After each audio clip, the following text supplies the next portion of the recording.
तो कहाँ से शुरू करें आज? आज बहुत बड़ा एक मुकदमा जिसे कहते हैं, लगभग 13 साल से चल रहा था, आज जाके फाइनल हुआ। अहमदाबाद ब्लास्ट केस, बम धमाके हुए थे अहमदाबाद में, ज़बरदस्त तरीके से हुए थे। प्रधानमंत्री नरेंद्र मोदी उस समय अहमदाबाद के मुख्यमंत्री थे। बड़ा उनकी जो कहना चाहिए कार्यकुशलता, उसके ऊपर एक प्रश्न चिन्ह लगा था। हमने हर बार बताया, देखिए ब्लास्ट होने से रोकना ये सबसे टिपिकल टास्क होता है किसी के लिए भी। ब्लास्ट होने से या हमला होने से रोकना सबसे मुश्किल काम होता है, इसको रोकना। और किसी को उसके बाद पकड़ना या सज़ा देना ये सबसे आसान काम होता है। पकड़ना सबसे आसान काम होता है, सज़ा देना तो अपने देश में थोड़ा मुश्किल ही है। लेकिन उम्मीद नहीं की जाती थी कि कभी सज़ा होगी, लेकिन सज़ा हुई, फैसला आया। भले 13 साल लगे। भारत में देखिए कितना लंबा समय लगता है, इतने बड़े बड़े केसेस को भी 13-13 साल लग जाते हैं। तो 13 साल लगे और 13 साल बाद फैसला आया है। तकरीबन बहुत सारे लोगों की इसमें जान गई, कई सारे लोगों की इसमें जान गई। 56 लोगों की इसमें मौत हुई थी, 56 टू बी प्रिसाइज। तब सोचिए कि इतने लोगों की मृत्यु और इतने सारे सीरियल बम धमाके थे, एक के बाद एक के बाद एक के बाद एक, सिर्फ कुछ मिनटों में ही खेल हो गया था पूरा। तो आइए देखें आज हुआ क्या इसमें। अहमदाबाद सीरियल ब्लास्ट केस में 14 साल बाद फैसला, 38 दोषियों को फांसी की सजा। 38 दोषियों को। क्या हुआ था? अदालत ने 77 अभियुक्तों के खिलाफ बीते साल सितंबर में मुकदमे की कार्रवाई खत्म की थी। विचाराधीन 78 आरोपियों में से एक सरकारी गवाह बन गया था। पुलिस का दावा है कि उक्त आरोपी आतंकी संगठन इंडियन मुजाहिदीन से जुड़े हैं। अब तो खैर दावे की बात ही खत्म हो गई, अब तो साबित हो गया कि इंडियन मुजाहिदीन से जुड़े थे। अब इंडियन मुजाहिदीन क्या, जरा इसको समझ लीजिए। सिमी है ना, students Islamic movement of India, Simi. तो ये बेसिकली सिमी क्या था? ये भी आतंकी संगठन था, ये भी आतंकी गतिविधियों को अंजाम देते थे, इसलिए सिमी पर बैन लगा दिया गया था। तो जब सिमी पर बैन लगाए तो सारे अंडरग्राउंड हो गए। तो जब अंडरग्राउंड हो गए तो अंडरग्राउंड तो ये सिर्फ ऊपर से दिखने में होते हैं, अंदर से इनके कनेक्शन तो जुड़े रहते हैं, वही मौलाना इनके लगे रहते हैं। तो जब ये अंडरग्राउंड हुए सारे, तो ये कहीं ना कहीं तो जाएंगे, गायब तो नहीं हुए, फांसी तो हुई नहीं इनको, विचारधारा तो वही है, कहाँ जाएंगे? तो कुछ कम्युनिस्ट बन गए, कुछ इंडियन मुजाहिदीन बन गए, कुछ इधर चले गए, कुछ उधर चले गए। और कम्युनिस्ट बनना तो बहुत पुराना, शुरू से, भारत जब आज़ाद हुआ था 1947 में, तब जो मुस्लिम लीग थी, जो जिम्मेदार थी भारत के बंटवारे के लिए, वो लोग, उनके पास दो ही ऑप्शन बचे थे, या तो वो पाकिस्तान चले जाएं या भारत में रहकर कांग्रेस में शामिल हो जाएं या कम्युनिस्ट बन जाए। तो ज़्यादातर लोग उस समय कांग्रेस में शामिल हुए और कम्युनिस्ट बने, ठीक है। और वो लोग आज कम्युनिज्म का गंदा खेल, भारत के अंदर जितने भी लगभग जो आंदोलन होते हैं सब इन्हीं के करे धरे होते हैं, इसके पीछे सब जगह यही लोग होते हैं, ठीक है। तो 78 अभियुक्त थे इसमें, जिनके ऊपर केस चला, जिनको अभियुक्त बनाया गया था 78। इनमें से एक जो है वो सरकारी गवाह बन गया। 77 पर ये केस चला, भाई 78वें पे भी चलेगा, पर वो सरकारी गवाह बन गया, इसलिए उसे कुछ रिलैक्सेशंस मिली होंगी। अब इनमें से दोषी कितने पाए गए? 49 लोग दोषी करार दिए गए। इसमें से अभियुक्त बनना यानी एफआईआर में नाम आना, ये साबित नहीं करता कि आप उसमें दोषी हैं या नहीं हैं, ठीक है। लेकिन तब साबित होता है जब आप को दोषी मान लिया जाता, तब ये साबित होता है कि भाई आपका इसमें पूरा इन्वॉल्वमेंट है। प्राइमा फेसी इन्वॉल्वमेंट होता है तब आप अभियुक्त बनते हैं, एफआईआर में नाम होता है। और जब दोषी करार दिए जाते हैं, यानी आपको कोर्ट ने आपको दोषी करार दिया, तब आपके ऊपर सज़ा का प्रावधान होता। तो 49 लोग इसमें दोषी करार दिए गए, जिन पर दोष साबित हो गया, माना गया नहीं, साबित हो गया। मानने में और साबित होने में बहुत फ़र्क होता है। माना तो 78 लोगों को गया था कि आरोपी हैं, इन्होंने गड़बड़ करी है, पर साबित नहीं हो पाया। 49 पर साबित हो गया, 78 में से 49, लगभग 50% का रेशियो है। तो ये हालत है कि बाकी लोग फिर भी बच जाते हैं। 78 में से सिर्फ 49 को सज़ा हुई है, बाकी सारे बच गए इसमें। ठीक है।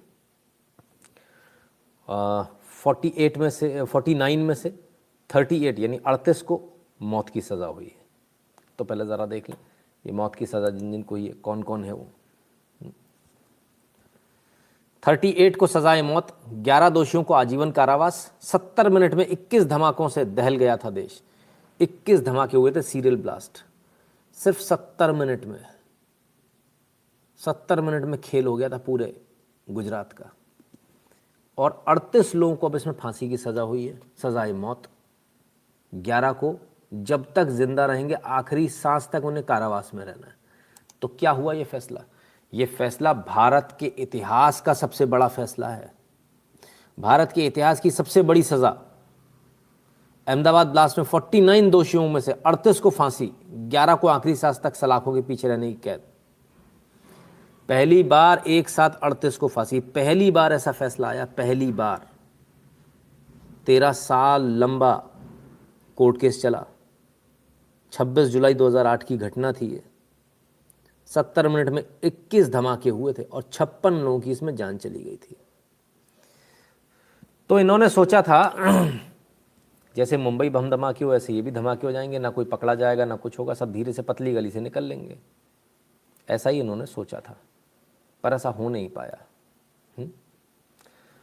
तो भारत के इतिहास की अब तक की सबसे बड़ी सज़ा है, ऐसा बताया जा रहा है, ऐसा कहा जा रहा है, ऐसे सभी लोग छाप रहे हैं, सारे चैनल्स में आज ये बात हंगामे के साथ है। 38 लोगों को फांसी की सज़ा। कभी इससे पहले सुना था? नहीं सुना होगा। अब जो कहने जा रहा हूँ उसको बहुत ध्यान से सुनिएगा और इसको गांठ बांध कर रख लीजिएगा, आपके काम आएगा हमेशा, या डायरी में नोट कर लीजिएगा, बहुत काम आएगा। 13 साल ये केस चला। 13 साल में आप समझिए कितनी सरकारें बदल गई होंगी। अब एक चीज़ मैं आपसे पूछता हूँ, बहुत सारे लोग होते, क्या आपने सोचा था कभी कि ऐसी सज़ा आएगी कि 38 लोगों को? मुंबई बम धमाके इससे भी खतरनाक थे, उसमें शायद इससे भी ज़्यादा लोगों की जान गई थी। लोकल ट्रेन में धमाधम ब्लास्ट हुए थे। लेकिन इतनी लंबी सज़ा हो पाना, 78 में से 49 लोगों को अभियुक्त साबित होना, दोषी पाया जाना उनका, और 38 को फांसी की सज़ा होना, ऐसा अभी तक नहीं हुआ। अब मुझे एक बात बताइए, मैं आपसे सीधी सी बात पूछता हूँ। मोदी गुजरात के मुख्यमंत्री थे जब ये ब्लास्ट हुए। जांच पूरी उनके कार्यकाल में हुई, लगभग उनके कार्यकाल में जांच पूरी हुई। मोदी देश के प्रधानमंत्री बन गए तब ये फैसला आता है। मैं आपसे सिर्फ एक सवाल पूछता हूँ, क्या आपको लगता है कि यदि प्रधानमंत्री मोदी मुख्यमंत्री और प्रधानमंत्री बैक टू बैक नहीं होते तो ये फैसला आता? क्या आपको लगता है ये फैसला हो पाता? ज़रा सोच के बताइएगा। यदि मोदी मुख्यमंत्री ही होते और आज भी मुख्यमंत्री होते तो शायद ये फैसला नहीं आता, शायद कुछ और फैसला आता। क्योंकि केंद्र में और राज्य में दोनों जगह आपकी सरकार थी, इसलिए ये फैसला आया। अब एक और प्रोबेबिलिटी पर आते हैं। वो प्रोबेबिलिटी है यदि बीच में मोदी की सरकार चली जाती तब क्या ये फैसला आता? नहीं आता। तब जांच को एकदम गुड़गोबर कर दिया गया होता, तब भी ये फैसला नहीं आता। तो वो लोग जो लोग ये कहते हैं कि नहीं बदल कर देखना चाहिए, 5 साल में, जो ओवर स्मार्ट है ना, जो बिल्कुल एकदम गधे हैं, जिनको नाम मात्र की अकल नहीं है, जो एक दुकान नहीं चला सकते ढंग से, उनके दिमाग में लॉजिक बहुत आते हैं। नहीं बदल लेना चाहिए, तो इसने क्या किया वो दूसरा आएगा तब पता चलेगा। नहीं पता चलेगा, तब और गुड़गोबर हो जाएगा। पिछले ने जो काम किया होगा उसको भी गुड़गोबर कर देगा। यदि बीच में सरकार बदल गई होती तो ये रिजल्ट नहीं आता। इसलिए यदि आपको रिजल्ट चाहिए देश के लिए तो सरकारों को लगातार चुनें। ये चुनिए कि सही क्या है और गलत क्या है, जो सही है उसके साथ खड़े रहिए। No chance of punishment without Modi as PM, Tushar ji कहते हैं। जी तुषार जी, बिल्कुल। अगर CM नहीं होते, बीच में CM शिप से हट जाते तो भी ये नहीं होता, तो भी संभव नहीं था ये। तो लगातार उनके ही कार्यकाल में जांच पूरी होना, बीजेपी के ही शासन में जांच पूरी होना, बीजेपी के ही शासन में सज़ा होना और केंद्र में बीजेपी का शासन होना, ये सारी चीज़ें एक साथ आती हैं, तब जाकर आपको कुछ नतीजा परिणाम मिलता है। और वो परिणाम आज आपको मिला है कि देश की अब तक की सबसे बड़ी सज़ा हुई है। 38 लोगों को फांसी की सज़ा एक ही केस में। पहले बहुत सारे केस खोले गए थे अलग अलग, फिर अदालत ने इन सबको क्लब किया, बोले नहीं ये एक ही केस है। अलग अलग ब्लास्ट के अलग अलग खोले गए थे, बोले नहीं ये एक ही केस है, इसको सबको क्लब करो।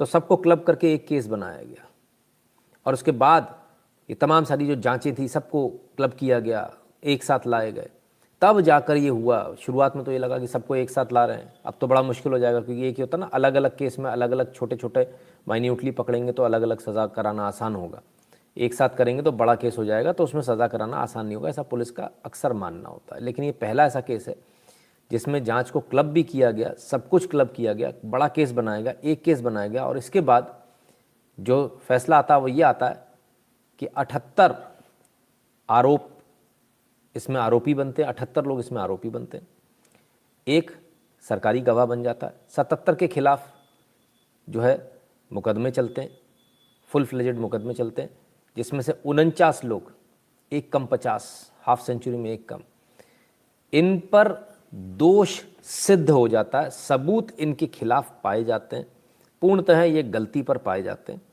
तो 49 लोग वो थे।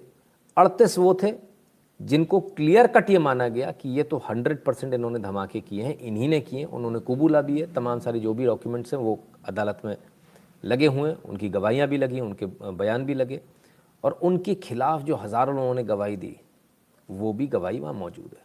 ठीक है, तो 38 लोगों को फांसी की सज़ा, ये एक अपने आप में बहुत ऐतिहासिक फैसला है, इसलिए आज हम इसको सबसे पहले ले रहे हैं, क्योंकि ऐसा फैसला कभी देखने को नहीं मिला। हो सकता है आगे जाके इस फैसले को भी पलट दिया जाए, क्योंकि ये तो वो देश है जहाँ 302 के केस में एक वो थे मुख्यमंत्री जी, पूर्व मुख्यमंत्री, उनको फांसी की सज़ा हो गई थी और सुप्रीम कोर्ट से वो क्लियर कट बरी हो गए थे। तो ऐसा भी हो जाता है इस देश में। बंकिम मेहता जी, बहुत बहुत धन्यवाद आपका। जो 29 एक्विट हो गए वो पता नहीं क्या करेंगे। नितिन गुप्ता जी, ये बहुत चिंता का विषय है, इसमें कोई दो राय नहीं है, देखते हैं उसमें भी क्या होता है। तो चलिए सबसे पहले ज़रा इसको समझ लें कि आखिर वो कौन कौन सी चीज़ें थी जिससे फ़र्क आया। नहीं, कल वेस्ट्रा इसलिए लाइव नहीं आ पाया, लेकिन आज रिकॉर्डेड देख लिया। वेरी गुड, बहुत बढ़िया हिमन शाह जी, आइए स्वागत है आपका, आज के लाइव के मज़े लीजिए। तो 2008 सीरियल ब्लास्ट हुए थे, और विशेष न्यायाधीश AR पटेल की अदालत ने 18 फरवरी को सज़ा आज तय कर दी।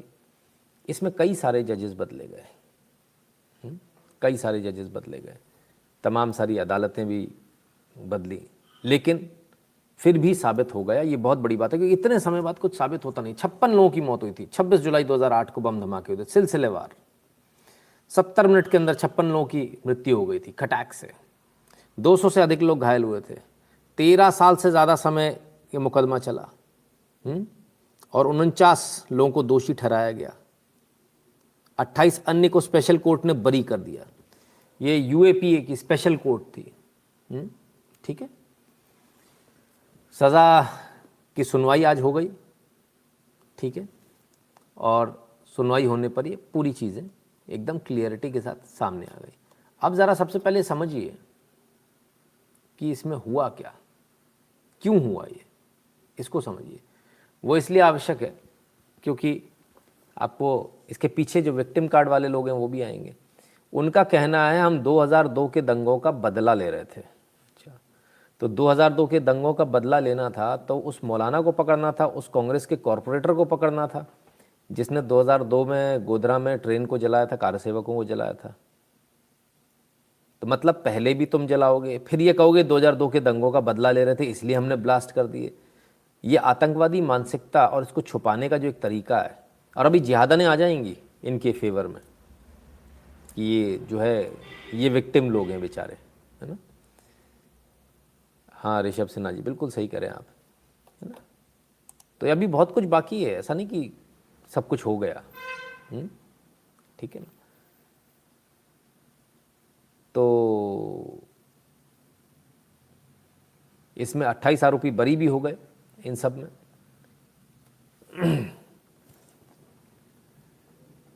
अहमदाबाद इसके बाद अहमदाबाद में 20 और सूरत में 15 एफआईआर दर्ज की गई थी।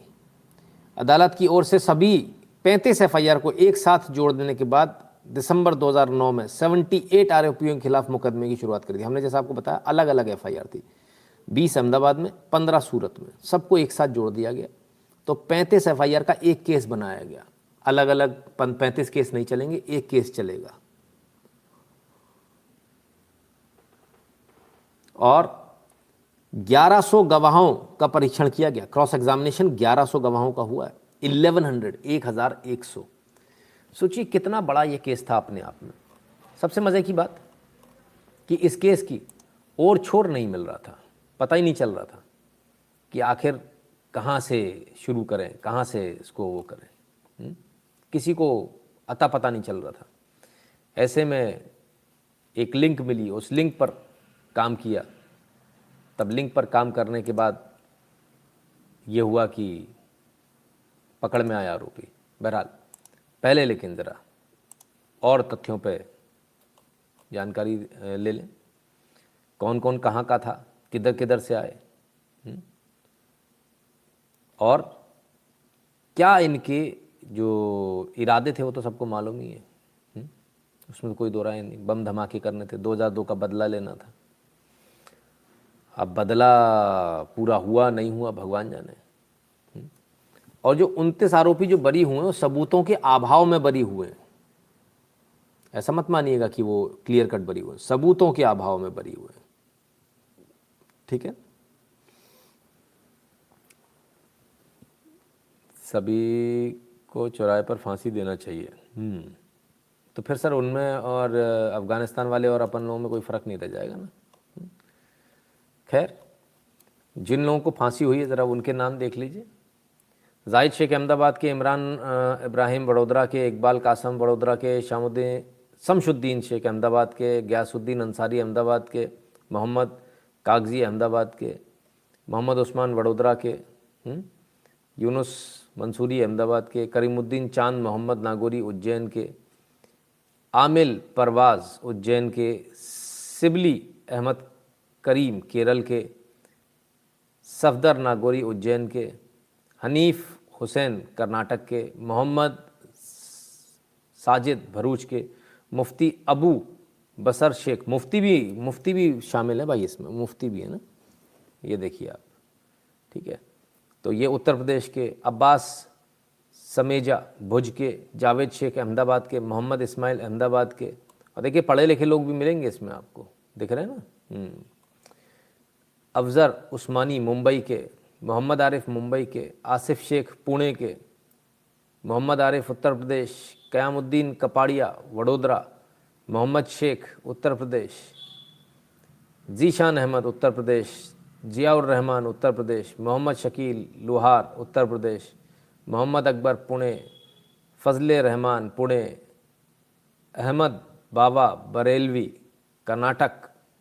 आप देखिए उत्तर प्रदेश हो, मध्य प्रदेश हो, कर्नाटक हो, हैदराबाद हो, सरफुद्दीन सलीम हैदराबाद, सैफुर रहमान उत्तर प्रदेश, सदुली आ करीम केरल, मोहम्मद तनवीर उत्तर प्रदेश, आमिन शेख मध्य प्रदेश, मोहम्मद मोबिन मध्य प्रदेश, मोहम्मद रफ़ीक अहमदाबाद और तौफीक खान पठान जलगांव। पूरे भारत में नेक्सस इनका है, Uttar Pradesh, Kerala, Karnataka, Madhya Pradesh, you name it, and they are there everywhere as a sleeper cell. ये वही लोग थे जिनके पड़ोसी ये कहते हैं कि हमारे साथ तो खाना खाते थे तो बहुत सीधा आदमी था। ये वही लोग थे, कोई अलग नहीं थे। ठीक है ना भाइयों, कल योगी जी को वोट देना जलपान से पहले, आगे भी ऐसे ही न्याय चाहिए। तो ओवैसी ने बोला कि योगी मोदी के बाद क्या होगा तुम्हारा। ठीक बात है, जय हिंद। उमंग शर्मा जी कहते हैं सर्वर डाउन है मेरे बैंक का, कोई बात नहीं, कभी कभी ऐसा होता है। ठीक है, लाइक कर लेंगे या फिर से रुक जाऊं, वो 4-5-10 मिनट बर्बाद करूं, जैसा आपकी इच्छा हो। मुझे कोई दिक्कत नहीं, मैं तो दोनों तरफ से तैयार रहता हूं। अगर आपको प्रॉब्लम है तो अपन रुक जाते हैं 5-10 मिनट, मेरी भी लय ख़राब होगी, आपको भी मज़ा नहीं आएगा, और जो एनालिसिस होना वो हो भी नहीं पाएगा। ठीक है, कमाल के लोग हैं भाई। ठीक है, हम भी बैठते हैं जब तक लाइक पूरे नहीं हो जाते हैं, ठीक है।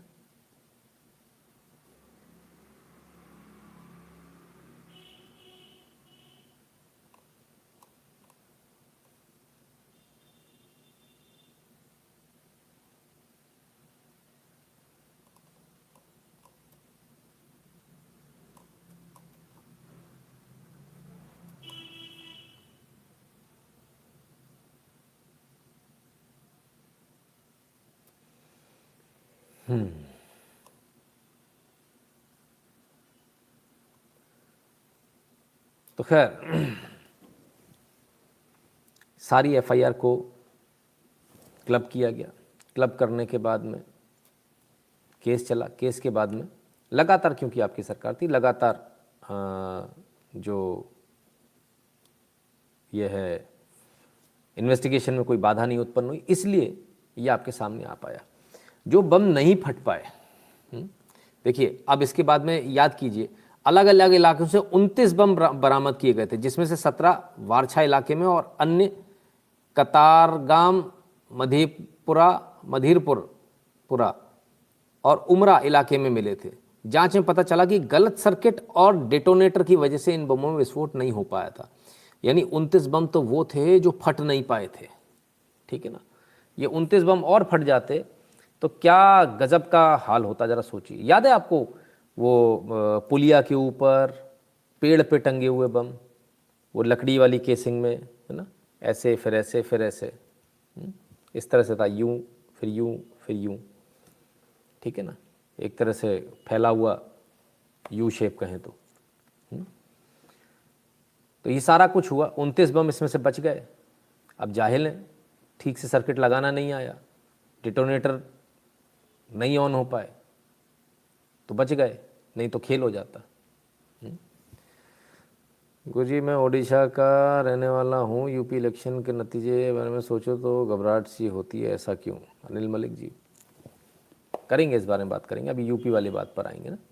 इन debate with Arnab one participant said that for us religion will always be first, religion first and not nation. Dipen Das ji, तो है ही, शुरू से ही है। अच्छी बात है, कम से कम कबूल रहे हैं इस बात को, ठीक है ना।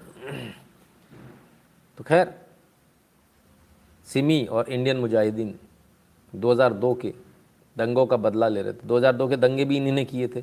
अब बदला किस चीज़ का ले रहे थे ये अभी तक मुझे समझ में नहीं आया। 2002 के दंगे भी इन्हीं ने किए थे और उसका बदला ले रहे थे। और ये पूरे विश्व में इनका ऐसे नौटंकी चल रही है, पूरे विश्व में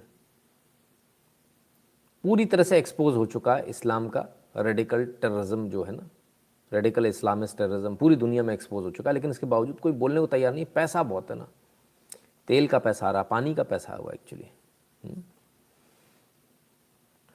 खैर, तो तमाम सारे लोग इसमें रहे, तमाम सारे लोगों का इसमें ये रहा। और एक जो है, ज़रा पहले देखिए कौन कौन इसमें था। गुजरात के तत्कालीन सीएम नरेंद्र मोदी के आदेश पर जेसीबी क्राइम के नेतृत्व में अहमदाबाद क्राइम ब्रांच की विशेष टीम का गठन किया गया। डीजीपी आशीष भाटिया ने इस टीम को लीड किया। वहीं इस टीम में अभय चुडासमा, इसको ध्यान रखिएगा, अभय चुडासमा बहुत मेन रोल था इनका। डीएसपी क्राइम और हिमांशु शुक्ला एएसपी हिम्मतनगर ने अहम भूमिका निभाई। मामलों की जांच तत्कालीन डीएसपी राजेंद्र असारी, मयूर चवाड़ा, उषा राडा और वीआर टोलिया को सौंपी गई थी। अहमदाबाद क्राइम ब्रांच ने इस विशेष टीम ने 19 दिनों में मामले का पर्दाफाश किया था। 15 अगस्त 2008 को गिरफ्तारी का पहला सेट बनाया था। तो सब 19 दिनों में पूरे मामले का पर्दाफाश हो गया था। 19 दिन लगे थे इनको, लेकिन 19 दिन भी इतने आसानी से नहीं थे कि फटाक से हो जाएगा। 19 दिन, बहुत से दिन सिर ही मारते रहे, इनको समझ में ही नहीं आया कि आखिर क्या होगा।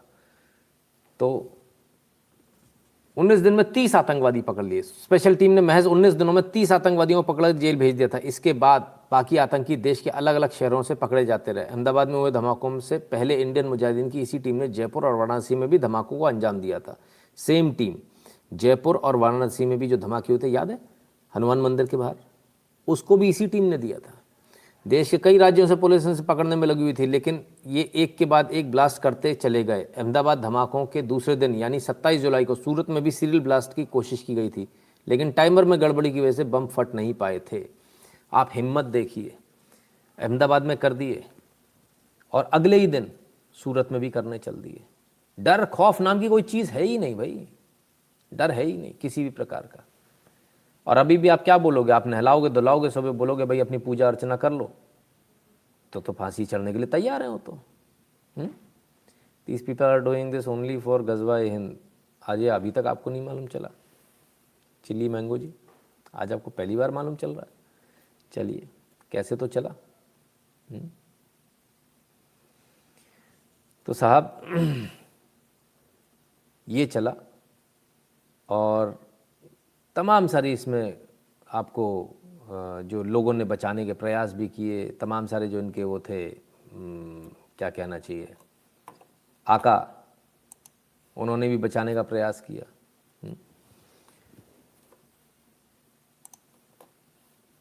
आइए देखें आज क्या हुआ।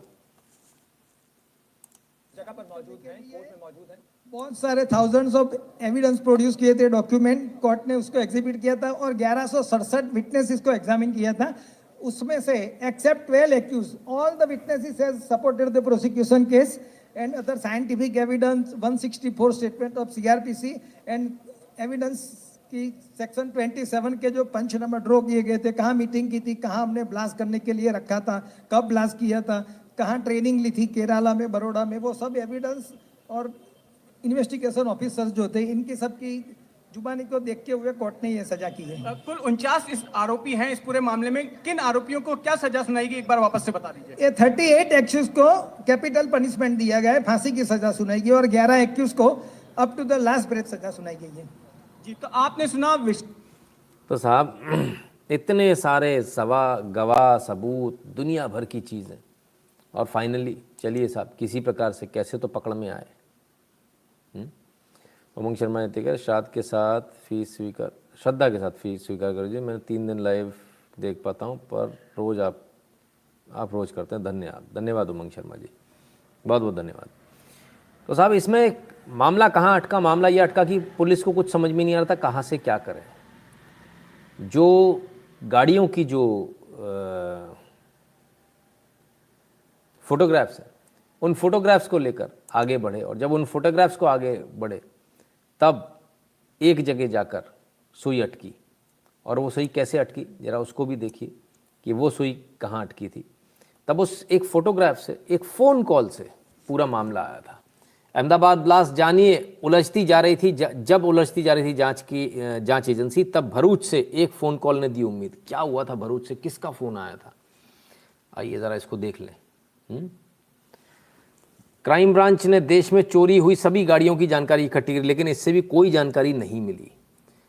अभय चुदासमा, जो अपनी ह्यूमन इंटेलिजेंस के लिए जाने जाते हैं, उन्हें अचानक भरूच से एक कांस्टेबल का फ़ोन आता है जिसका नाम याकूब अली था। याकूब अली वो कड़ी था जिसने पूरी पोल खोल दी थी। याकूब अली ने अभय से पूछा कि सर, जिस गाड़ी में ब्लास्ट हुआ उसकी कोई जानकारी मिली? हालांकि अभय चुदासमा को लगा ये कांस्टेबल ऐसा सवाल क्यों कर रहा है।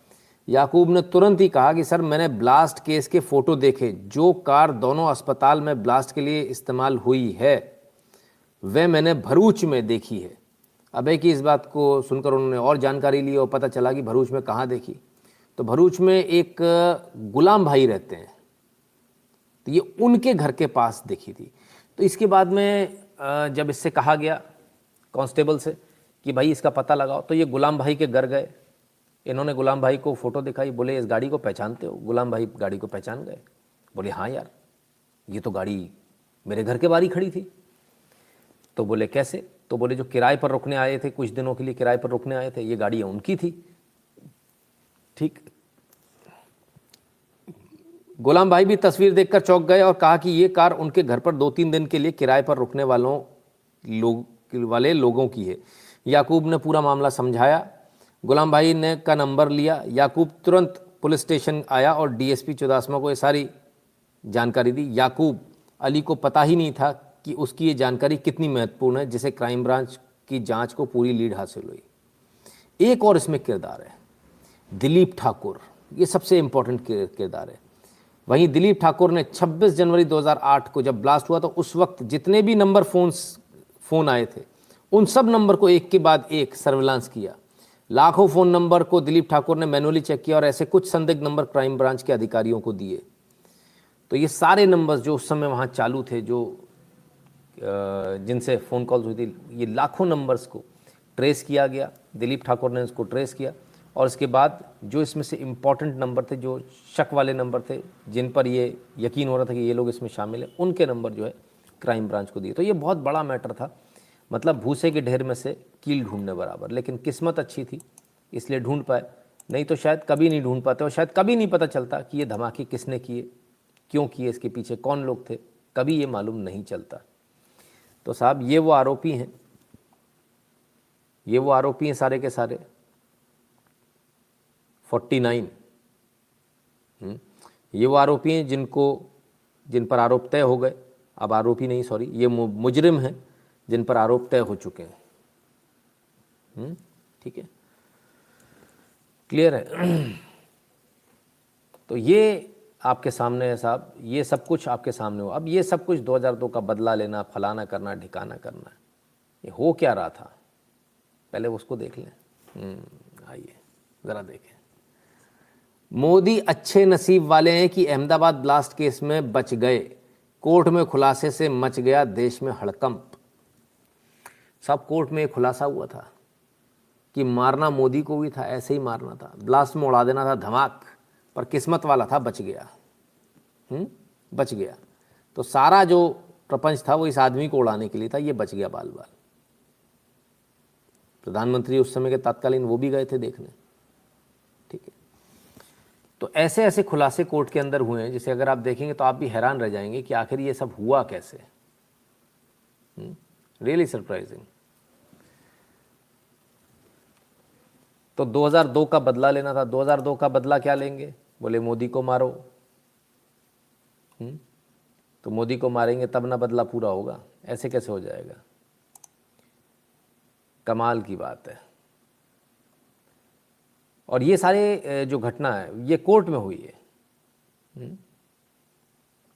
चलिए, एक से बढ़कर सब एक एक कड़ियाँ एक दूसरे से जुड़ी हुई हैं।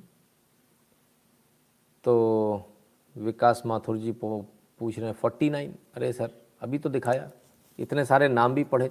आप लोग कहाँ रहते हो मुझे समझ में नहीं आता।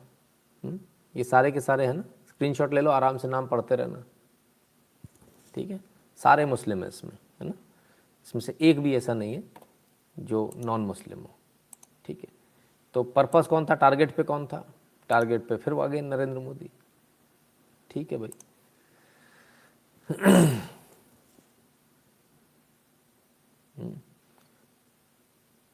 रुद्र भारद्वाज कहते सर पंजाब बता दो, तो इसको बंद कर दूं, इसको ख़त्म कर दूं, आगे नहीं बताऊं?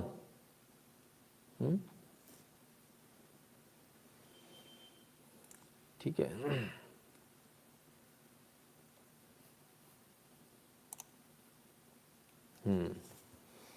तो ये तमाम सारी जानकारी हैं बॉस। 29 वो बम थे जो फटे नहीं, ये फट जाते तो और ज़्यादा होता, है ना। मोदी जी हिटलर्स पे क्यों 2002 से क्यों?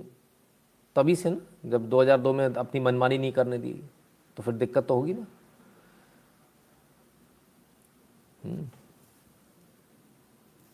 देखिए जांच भी कितनी बार स्थानांतरित। राज्य सरकार ने तत्कालीन जेसीपी आशीष भाटिया की देखरेख में अहमदाबाद अपराध शाखा को जांच स्थानांतरित कर दी, जो अब गुजरात डीजीपी के रूप में कार्यरत हैं। आज गुजरात के डीजीपी हैं। बेला त्रिवेदी से शुरू होकर कुल 9 अलग अलग न्यायाधीशों ने मामले की अध्यक्षता की, जिनकी अदालती आरोप 15 फरवरी 2010 को अभियुक्तों के खिलाफ तय किए गए। न्यायमूर्ति त्रिवेदी अब सर्वोच्च न्यायालय के न्यायाधीश हैं। तो कहाँ कितने सारे न्यायाधीश बदल गए बताइए? 9 न्यायाधीश बदल गए। कोई अगर ये बोले कि इसमें ये फ्लॉड है, गलत है, फैसला गलत है, द्वेष भावना से, सर 9 न्यायमूर्ति बदल गए, इसमें 9 न्यायाधीश बदल गए। एक आदमी गलत हो सकता है, 2 गलत हो सकते हैं, 3 गलत हो सकते हैं, 9 के 9 गलत हो जाएंगे। और किसी ने एफआईआर देखी, किसी ने जांच देखी, किसी ने विटनेसेस बुलाए, किसी ने क्रॉस एग्जामिन कराया, सब अलग अलग अलग अलग न्यायाधीशों ने किया और सब लिखते गए और तब जाकर वो फैसला बना। ऐसा नहीं किसी एक ने फैसला दे दिया। ये अब तक का सबसे लंबा, सबसे ज़्यादा इसमें जजेस चेंज हुए, वो फैसला, इसके बावजूद ऐसा फैसला आना, ये बहुत अपने आप में मायने रखता है। Somewhere behind all this is Congress and Bard answer. जी, अब इसमें क्या कह सकते हैं सर, है ना। तो खैर, SC given verdict against Yogi government set to refund bank account. Sir आ रहा हूँ, उस पर भी आऊँगा ना, ठीक है ना। What is this country going to expect unexpected decision, ठीक है, वो डिसीजन पहले आ चुका सर, उसी का सेकेंडरी वो है कि वापस भी किया जाए, ठीक है ना। तो अब कितने लोगों को, 38 लोगों को फांसी की सज़ा हुई है,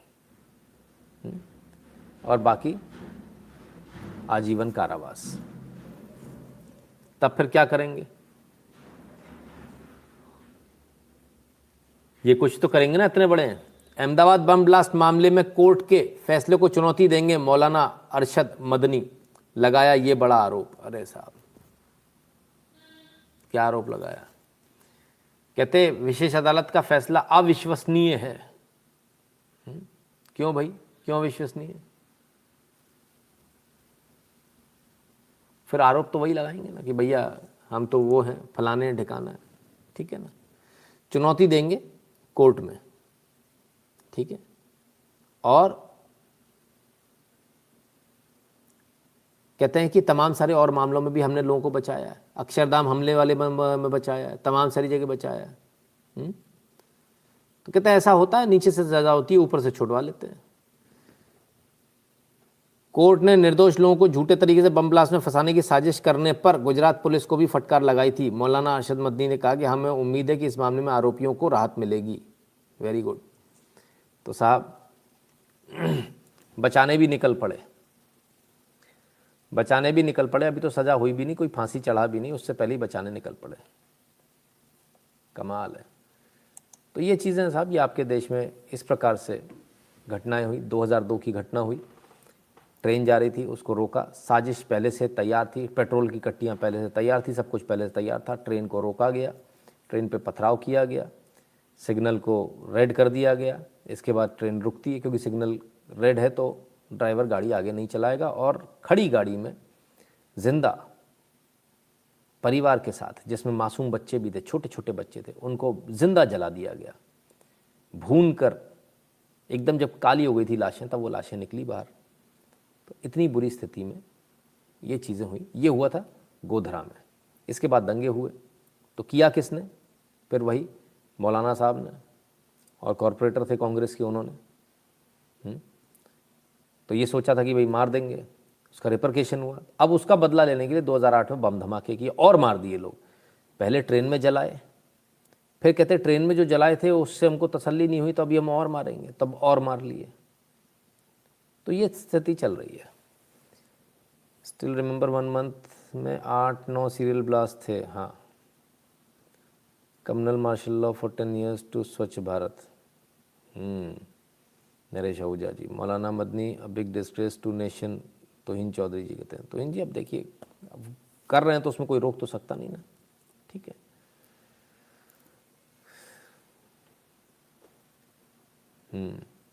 तो ये तमाम सारी चीज़ें हैं बॉस, कि आपको समझना होगा। और ये बहुत बड़ा फैसला इसलिए क्योंकि 38 लोगों को फांसी की सज़ा आज तक नहीं हुई है। ये पहली बार है जब 38 लोगों को फांसी की सज़ा हो रही है। ये सिर्फ इसलिए हो रही है क्योंकि आप लोग लगातार उसी सरकार को वोट करते रहे, लगातार वो सरकार बनी रही, जांच प्रभावित नहीं हुई ये स्टेट गवर्नमेंट की तरफ से, लगातार प्रेशर आते रहे, लेकिन प्रेशर में नहीं झुकी स्टेट गवर्नमेंट। इसके बाद केंद्र में भी आपने चुनकर भेज दिया, केंद्र में भी लगातार आपकी सरकार है, इसलिए ये फैसला आ पाया। यदि ये बीच में कहीं भी इधर उधर कुछ होता तो ये फैसला, इस प्रकार से फैसला नहीं आता, क्योंकि जांच को प्रभावित कर दिया जाता, या जांच कोई हायर अथॉरिटी ले लेती, CBI ले लेती, इस तरह से ले लेती, और पूरा लीपापोती हो जाती।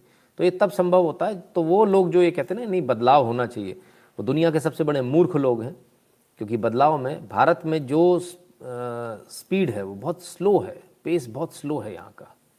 तो उसी प्रकार से यहाँ पर आपको चुनकर भी ज़्यादा बार देना पड़ता है। अगर आप ये सोचे 5 साल में मुकदमे हो जाते तो फिर बात क्या थी, फिर तो एक टर्नओवर बहुत होता किसी के लिए। लेकिन जब मुकदमे 13-13, 14-14 साल चलते हैं, 20-20 साल चलते हैं, तो फिर आपके साथ ये प्रॉब्लम ऑटोमेटिकली खड़ी हो जाती है कि आपको उसी व्यक्ति को चुनना पड़ेगा, नहीं तो आपका खेल ख़त्म। भारत में एक माइनॉरिटी है, जू, ईसाई और फारसी मेजॉरिटी हैं। ठीक बात है।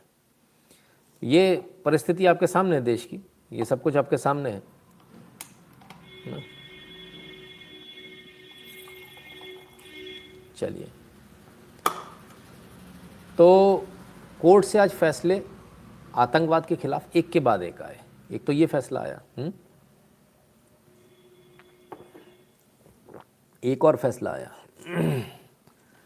डी गैंग पर कसा कानून का शिकंजा, 7 दिन की ईडी हिरासत में दाऊद के भाई और इकबाल कासकर, जेल भेज देगा 7 दिन की। एनफोर्समेंट डायरेक्टरेट ने हवाला और organise crime, Maharashtra control of organise crime act MCOCA के तहत कार्रवाई की थी। तो साहब इसमें इकबाल कासकर, डी गैंग, दाऊद का भाई 7 दिन की जेल में चला गया। बड़े बड़े कमाल हो रहे हैं साहब, बताइए क्या जलवे थे किसी ज़माने में।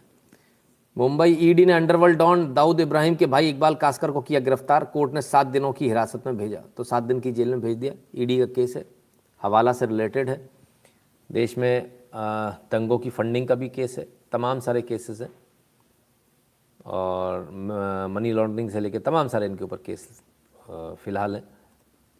देखते हैं अभी क्या होता है। याकूब अली एक मुसलमान है और ये मदनी जैसा मौलाना भी, ये लोग और कितना नीचे जाएंगे, even they are destroying their own cult.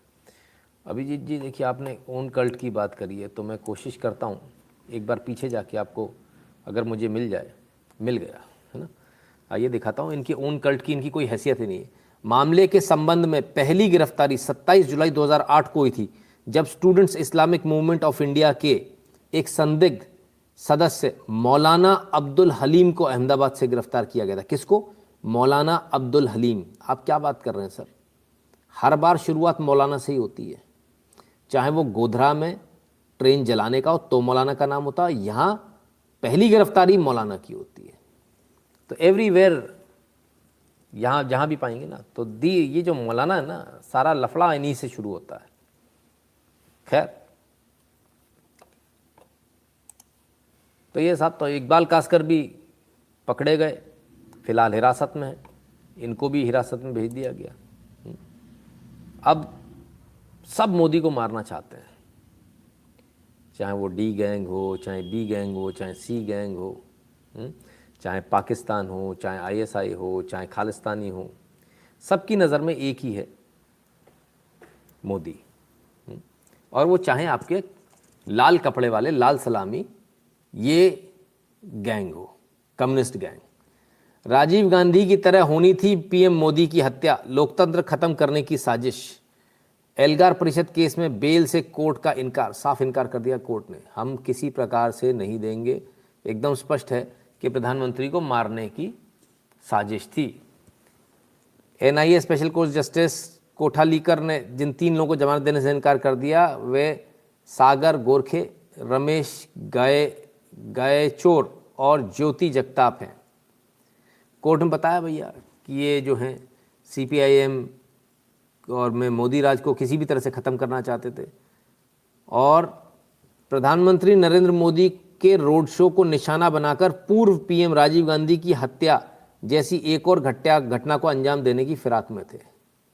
बताइए, ठीक है, देश में दंगे कराना, सरकार को सत्ता से हटाओ,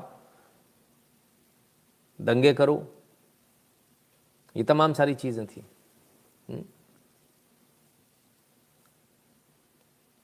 सारे मौलानाओं को हुरों के पास भेजना चाहिए। अरे साहब, अब ये क्या बोले इस बारे में।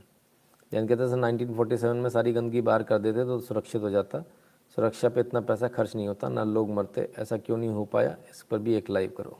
बिल्कुल अवश्य करेंगे भैया, लेकिन समस्या तो ये है ना सर, ये जो कम्युनिस्ट में जो भरे जाते हैं उनमें से कुछ आपके लोग भी होते हैं, जिनको ज़िंदगी में कोई नहीं पूछ रहा होता वो कम्युनिस्ट बन जाते हैं, जिनकी कोई हैसियत नहीं होती वो कम्युनिस्ट बन जाते हैं। काले कलूटे, अजीब अजीब अंडे भंडे चेहरे वाले, जिनको पड़ोसी भी नहीं पूछता है, तो ये वो लोग होते हैं जो डिप्रेशन में होते हैं, जिनको कोई पूछता नहीं है, वो कम्युनिस्ट बन जाते हैं, वो बाद में आतंकवादी बनते हैं। मनीष मंजुल जी, बहुत बहुत धन्यवाद भैया आपका, ठीक है ना। तो यहाँ पर भी प्रधानमंत्री मोदी को मारने की साजिश चल रही थी। बहरहाल जमानत देने से कोर्ट ने मना कर दिया। ठीक है, चलिए आगे चलते हैं। एक से बढ़कर एक है साहब, अभी ख़त्म थोड़ी हुआ। आप कह रहे हो कि सबको उस समय बाहर कर देते, उस समय बाहर कर देते तो इनका क्या हो जाता, ये सुधर जाते क्या? आइए थोड़ी इनकी भी बात कर लें। एसएफजे के लेटर हेड पर आपको समर्थन की मांग, खालिस्तानी नेता गुरपरवंत पुन्नू ने कहा झूठा है, वायरल लेटर नहीं जारी की ऐसी कोई चिट्ठी। कुमार विश्वास के बयान के बाद अब लेटर बम से बड़ी केजरीवाल की चिंता। तो साहब एक लेटर आया एसएफजे 6 फॉर जस्टिस का, ये लेटर आया, सानू केजरीवाल नू सपोर्ट करना है, असी कार देंगे। अब कहते हैं कि ये लेटर फर्जी है। भाई एक बात बताइए, गुरप्रवंत पुन्नू ने अब जाके एक वीडियो बनाया है कि ये लेटर फर्जी है। ठीक है, अच्छी बात है। पंजाब में आप सरकार बनने पर खालिस्तान पाने में होगी आसानी, ये एसएफजे के लेटर में लिखा था। एसएफजे के नाम पर लेटर वायरल, पुन्नू ने बताया फेक। ठीक है, अब मुझे एक बात बताइए, हज़ारों लोग हैं, तमाम सारे लोग हैं, तमाम सारे ऑर्गेनाइजेशन जिनके नाम से तमाम सारे लेटर वायरल होते हैं, तमाम होते हैं, लेकिन कोई आके ये नहीं बोलता कि हमने लेटर नहीं इशू किया। तो पुन्नू ने आखिर आके ये क्यों बोला कि हमने ऐसा कोई लेटर नहीं दिया? अब मुद्दे की बात, सवाल नंबर 1, क्या ये लेटर पुन्नू ने ही इशू किया था और इसलिए क्या था कि सारे खालिस्तानी समर्थक आम आदमी पार्टी को वोट दें, अरविंद केजरीवाल को वोट दें? सवाल नंबर 1। सवाल नंबर 2, क्या ये लेटर अरविंद केजरीवाल के कहने पर ही इशू किया गया था कि उनको समर्थन मिल जाए खालिस्तानियों का? सवाल नंबर 3, कि क्या इस लेटर के इशू होने के बाद हवा एकदम से बदलती देख खुद फिर से आम आदमी पार्टी और केजरीवाल ने इनसे बोला कि यार वीडियो बनाओ, ये तो गड़बड़ हो गई, उल्टा हो गया? या फिर सवाल नंबर 4, कि ऐसा हुआ कि पहले तो लेटर इशू करा लिया, इन लोगों का समर्थन ले लिया, अब ये कह देंगे लेटर फेक है तो इन लोगों का समर्थन ले लेंगे, दूसरे वालों का, यानी सब तरफ से समर्थन ले लेंगे और सरकार बना लेंगे? क्या ये सब चल रहा है क्या? सवाल तो बहुत सारे हैं, जवाब लेकिन एक का भी नहीं मिल रहा। लेकिन एक आतंकवादी संगठन का हेड आकर ये बोले कि मैंने ये लेटर इशू नहीं किया है, ये बात समझ में नहीं आती। किसको बचाने का प्रयास हो रहा है और क्यों हो रहा है? अरविंद केजरीवाल से क्या मतलब? अरविंद केजरीवाल जीते चाहे हारे, उससे पुन्नू को क्या मतलब है? कोई मतलब नहीं होना चाहिए। लेकिन सिख फॉर जस्टिस जैसे आतंकवादी संगठन ने आकर इस बात की भर्त्सना करी, कहते नहीं नहीं ये तो गलत है, हमने नहीं किया। पहले लेटर इशू होता है, सारे व्हाट्सएप पर वायरल होता है, तब तक कोई कुछ नहीं बोलता, लेकिन जैसे ही पब्लिक में आ जाता है लेटर तो तुरंत आ जाता है खंडन, आ जाता है नहीं भाई ये तो ऐसा नहीं किया। तो जैसे उनको लगा कि भाई कहीं नुकसान हो जाएगा आम आदमी पार्टी का, तो तुरंत लौट कर आए। तो सवाल ये है कि क्या रिश्ता है इनमें और आम आदमी पार्टी में? क्यों आम आदमी को बचाना चाहते हैं? डूब रही थी, डूब जाने देते, आपका क्या जा रहा था? नुकसान हो रहा था, हो जाने देते। कहीं ना कहीं कुछ ना कुछ तो है ना। अभिजीत जी कहते हैं Hemant Biswa Sharma has taken the right decision against madrasas, this must be followed by central government in every state. Abhijeet ji, Aparna Luktuke ji, धन्यवाद। तो साहब इतनी सारी कवायद, कहते कि हमने इशू नहीं किया, हमने इशू किया। खैर हमें नहीं मालूम किसने इशू किया किसने नहीं किया, लेकिन इनके जो साथी रहे वो कुछ कहना चाह रहे हैं, पहले उनकी सुन लीजिए। आज फिर एक नया वीडियो आया।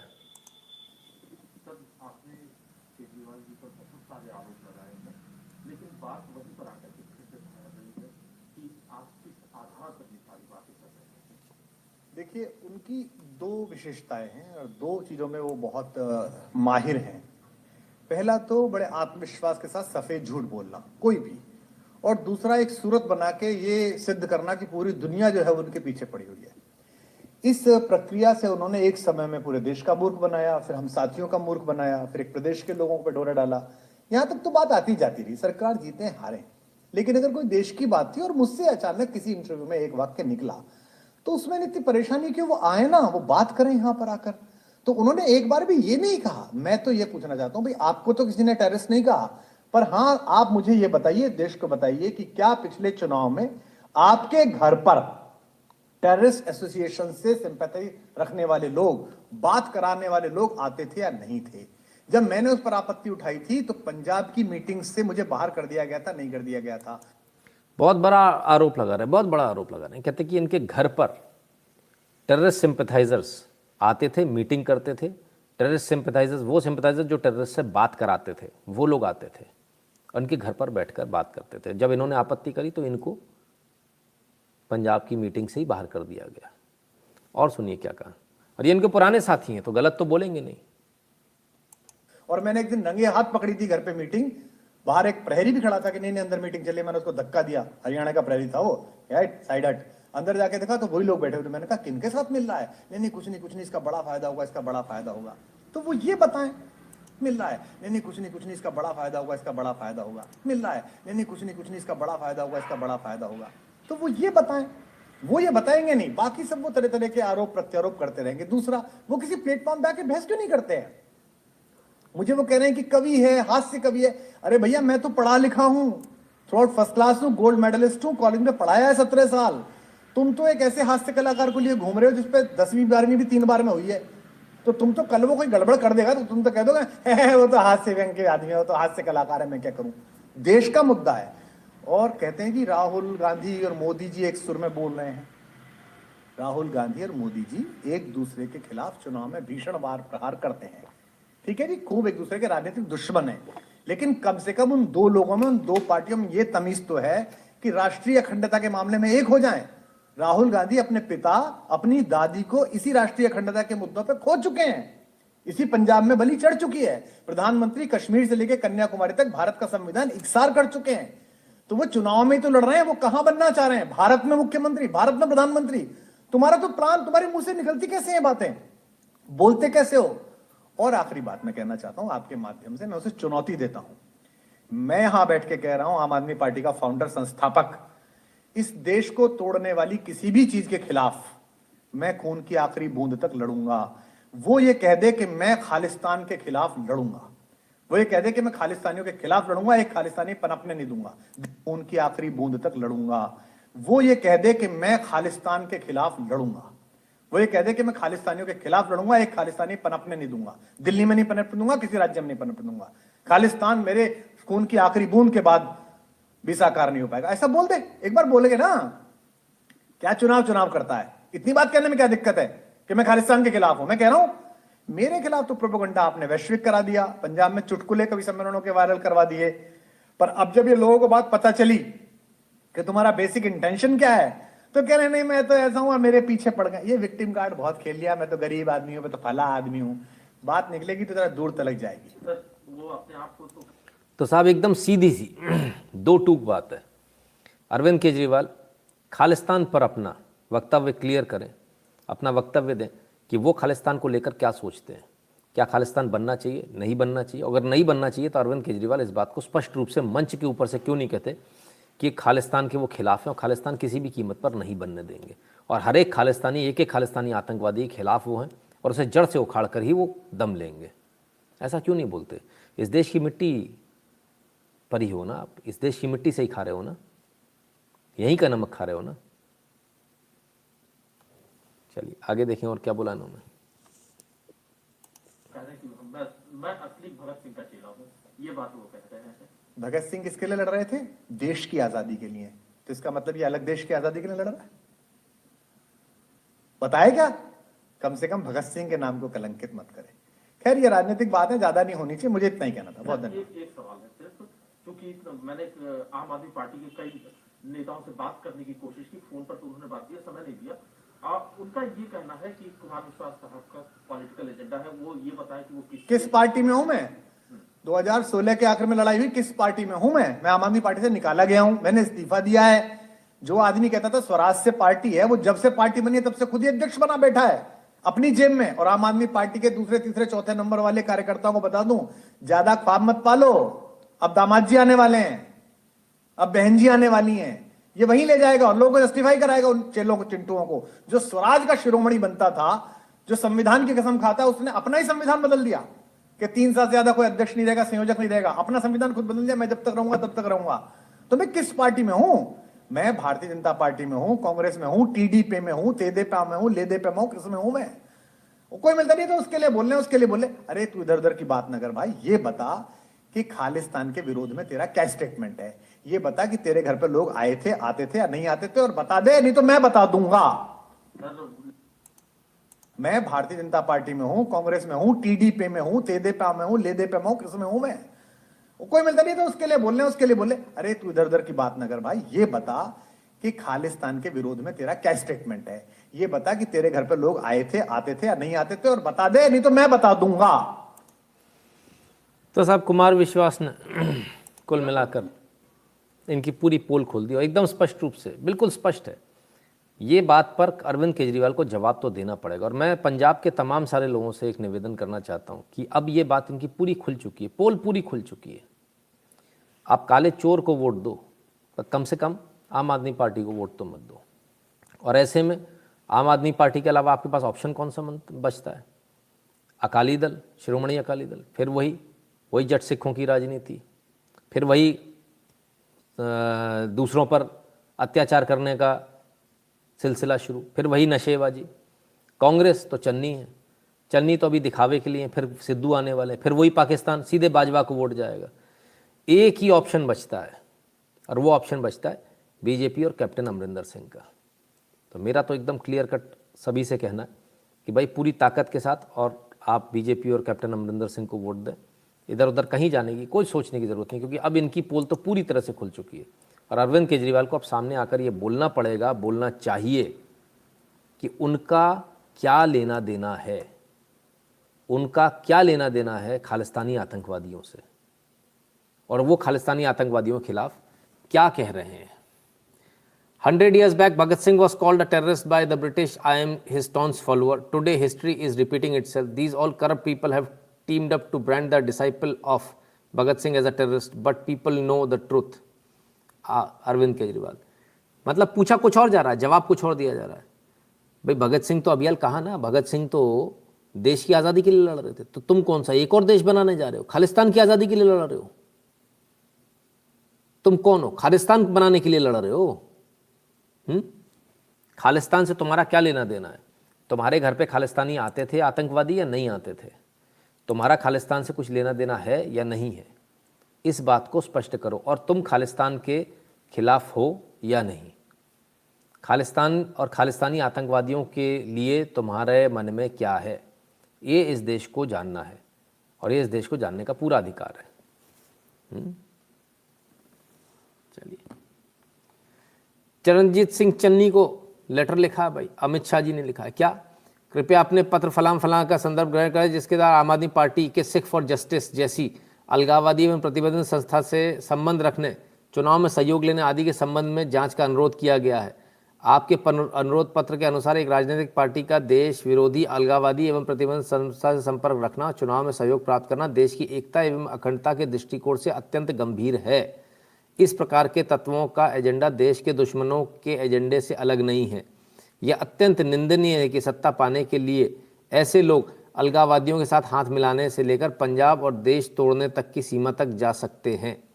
इस विषय पर मैं आपको आश्वस्त करता हूं कि देश की एकता और अखंडता से खिलवाड़ करने की इजाज़त किसी को नहीं दी जाएगी। भारत सरकार ने इसे अत्यंत गंभीरता से लिया और मैं स्वयं इस मामले को गहराई से दिखवाऊंगा। अमित शाह। तो साहब इन्होंने मांग करी थी, चन्नी साहब ने, कि भाई जो इनके जो आम आदमी पार्टी के जो रिलेशन है वो सीधे सीधे, इन्होंने आरोप लगाया था, वो सीधे सीधे जो सिख फॉर जस्टिस और खालिस्तानी आतंकवादियों से हैं। इसकी जांच की जाए, उनको जेल भेजा जाए। ये चन्नी साहब का लेटर है, चरणजीत सिंह चन्नी, चीफ मिनिस्टर पंजाब, ये उनके साइन है नीचे। Please find enclosed a copy of letter Gurpatwant Singh Pannu letter at Sikh for Justice. The letter is Punjabi language and contents of letter shows the Sikh for Justice which is banned organisation is in constant touch with the Aam Aadmi party.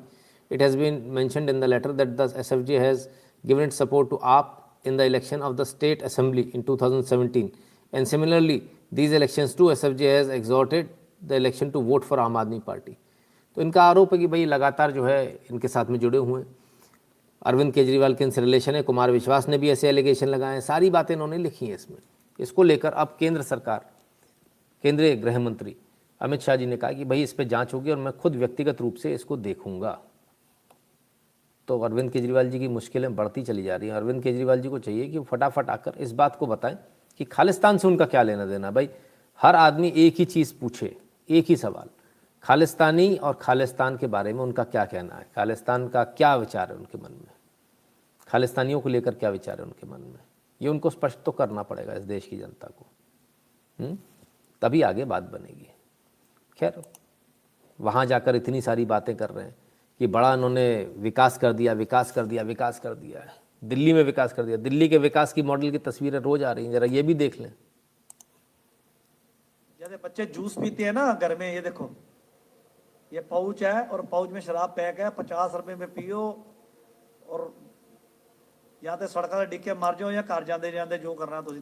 पहली बार इस देश के अंदर tetra pack में, Frooti के pack जैसी tetra pack में शराब आ रही है। टेट्रा पैक में शराब पियो भैया। देखो जी, देखो ये हाल है। दिल्ली का मॉडल कहते ना, पंजाब का मॉडल बनावांगा दिल्ली मॉडल, दिल्ली च हो रहा। देखो जी, 50 रुपए का पऊगा मेरे ख्याल, मैनू तो पता नहीं की है। तो मैं किसी को हुण मंगया, मैं कहा दिखा यार जरा, मैं देखा की स्यापा है। वो बड़े खुशी नाल दे रहा, कहता भाजी जिथे मर्जी लैके पी लो, चुप चुप करके पींदे रहो, मौज लैंदे रहो, बस ही बह के पियो या ट्रेन च बह के पियो। केजरीवाल के हाल देख लो जी, दिल्ली का हाल किया उन्हें। तो साहब चुपचाप लेके बैठ जाओ, उस पाउच को आराम से बैठ के पीते रहो, कहीं भी बैठ के पीते रहो, बहुत बढ़िया। और पीते रहो का क्या नतीजा है वो भी देख लीजिए आपके सामने। स्वीट आतंकवादी, हाँ सही बात है। नमस्कार साथियों, आज हम आपको दिखाने जा रहे हैं दिल्ली सरकार का अजूबा, करिश्मा, जिसमें उन्होंने ये कहा कि भाई फ्री फ्री फ्री, एक के साथ एक फ्री, शराब फ्री, देसी फ्री, विदेशी फ्री, लोकल फ्री, सारे फ्री, ठर्रा फ्री, संतरा फ्री, चीकू फ्री, सारी चीज फ्री। ठीक है, तो उसके ना रिजल्ट आने लग गए हैं और जो रिजल्ट आए हैं वो आपके सामने दिखाने जा रहे हैं प्रत्यक्ष। और ये देखिए, ये है फ्री फ्री का रिजल्ट। ये देखिए, शायद आप देख पा रहे हो, एक के ऊपर एक फ्री चल रही है। अभी मॉल की तरफ भी पड़े हैं कई जने। अभी हम दिखाने की कोशिश कर रहे हैं आपको कि ये देखो, यहाँ पे ये व्यक्ति बिल्कुल नशे की धुत में है और बिल्कुल पड़ा हुआ। ये हमारे देश का भविष्य है और इसके लिए सारा श्रेय जाता है, सारा क्रेडिट जाता है अरविंद केजरीवाल जी को। आप देख रहे हैं, समझने की कोशिश। तो साहब अरविंद केजरीवाल जी गजब का क्रेडिट है इनका।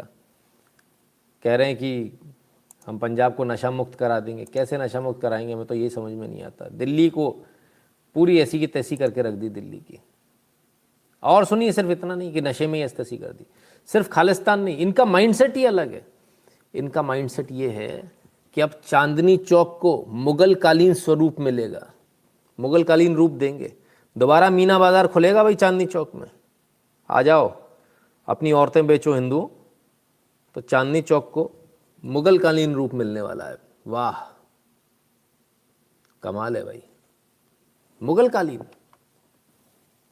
आक्रांताओं का, आतंकवादियों का, उसमें गर्व महसूस करें। ये दिल्ली सरकार कर रही है, आपको भरोसा नहीं हो रहा होगा, यहाँ दिखा देता हूँ ना। चांदनी चौक में लाल किला से फतेहपुरी मस्जिद के 1.3 किलोमीटर लंबी सड़क के दोनों किनारे पड़ने वाली दुकानों का स्वरूप अब एक जैसा दिखेगा। दिल्ली सरकार ने चांदनी चौक को मुगल कालीन स्वरूप देने के लिए सभी दुकानों के सामने का हिस्सा एक जैसा बनाने की प्रक्रिया शुरू कर दी है। इस काम की जिम्मेदारी लोक निर्माण विभाग को दी गई है। किसने? दिल्ली सरकार, केजरीवाल सरकार। तो मजे करो भाई, मुगल काल में जियो, फिर से मुगल काल की तरफ ले जा रहे हैं। बढ़िया है। आइए, और इनके झूठ के तो खुलासे होते ही चले जा रहे हैं। आरटीआई ने खोल दी पोल, आपकी पारदर्शिता ईमानदारी की पोल। आपके 38 विधायकों के खिलाफ लोकायुक्त कार्यालय में 100 से अधिक मामले लंबित होने की असलियत सामने आई है। ये देखिए, 100 cases are pending on the Lokayukta Delhi against MLAs Delhi and अब ऑन 38 MLAs एज ऑन 31/12/2021। 31/12/2021 की है साहब। 100 केसेस पेंडिंग है, ठीक है ना, 38 विधायकों के खिलाफ। लेकिन लोकायुक्त की नियुक्ति नहीं हो रही साहब। दुनिया भर की बातें कर रहा है लोकपाल लोकपाल लोक, कहाँ है लोकपाल? क्यों नहीं लोकपाल हो रहा? क्यों नहीं लोकायुक्त की नियुक्ति हुई दिल्ली सरकार में? दिल्ली सरकार में 2020 के बाद से लोकायुक्त का पद खाली पड़ा है। क्यों खाली पड़ा है? उस पर नियुक्ति क्यों नहीं हुई? इस पर क्यों नहीं बोल रहे केजरीवाल? महा फ्रॉड, महा झूठा आदमी। बिल्कुल सही बोल रहे थे कुमार विश्वास। ऐसा वाहियात आदमी भारत के इतिहास में देखने को नहीं मिला। खैर, खालिस्तान का सपना देख रहे हैं साहब बैठकर। दिल्ली का ये हाल कर दिया। दिल्ली दंगे, ये दिल्ली चरमरा गई जी, पूरी दारू पड़ी है। पीछे आपिया खड़ा हुआ है, इनके सिर पे वो लेके ताज, इनका दारू की बोतल उसके पास भी है। अपना टाइम आएगा, सपना देख रहे हैं। क्या सपना देख रहे हैं? ओ हो, लो भाई। तो इनको पंजाब का सीएम बनना है, सॉरी खालिस्तान का पीएम बनना है, पंजाब का सीएम नहीं। ये कार्टून वाकई में इनकी असलियत उजागर करता हुआ। Tetra Pak alcoholism Bangalore as well. बताइए, हमने तो पहली बार देखा सर, हमको आइडिया ही नहीं था कि ऐसा भी होता है। ठीक है ना।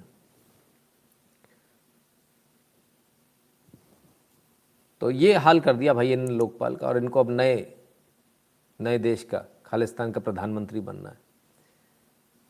मलिक जी बहुत बहुत धन्यवाद। आइए और देखें।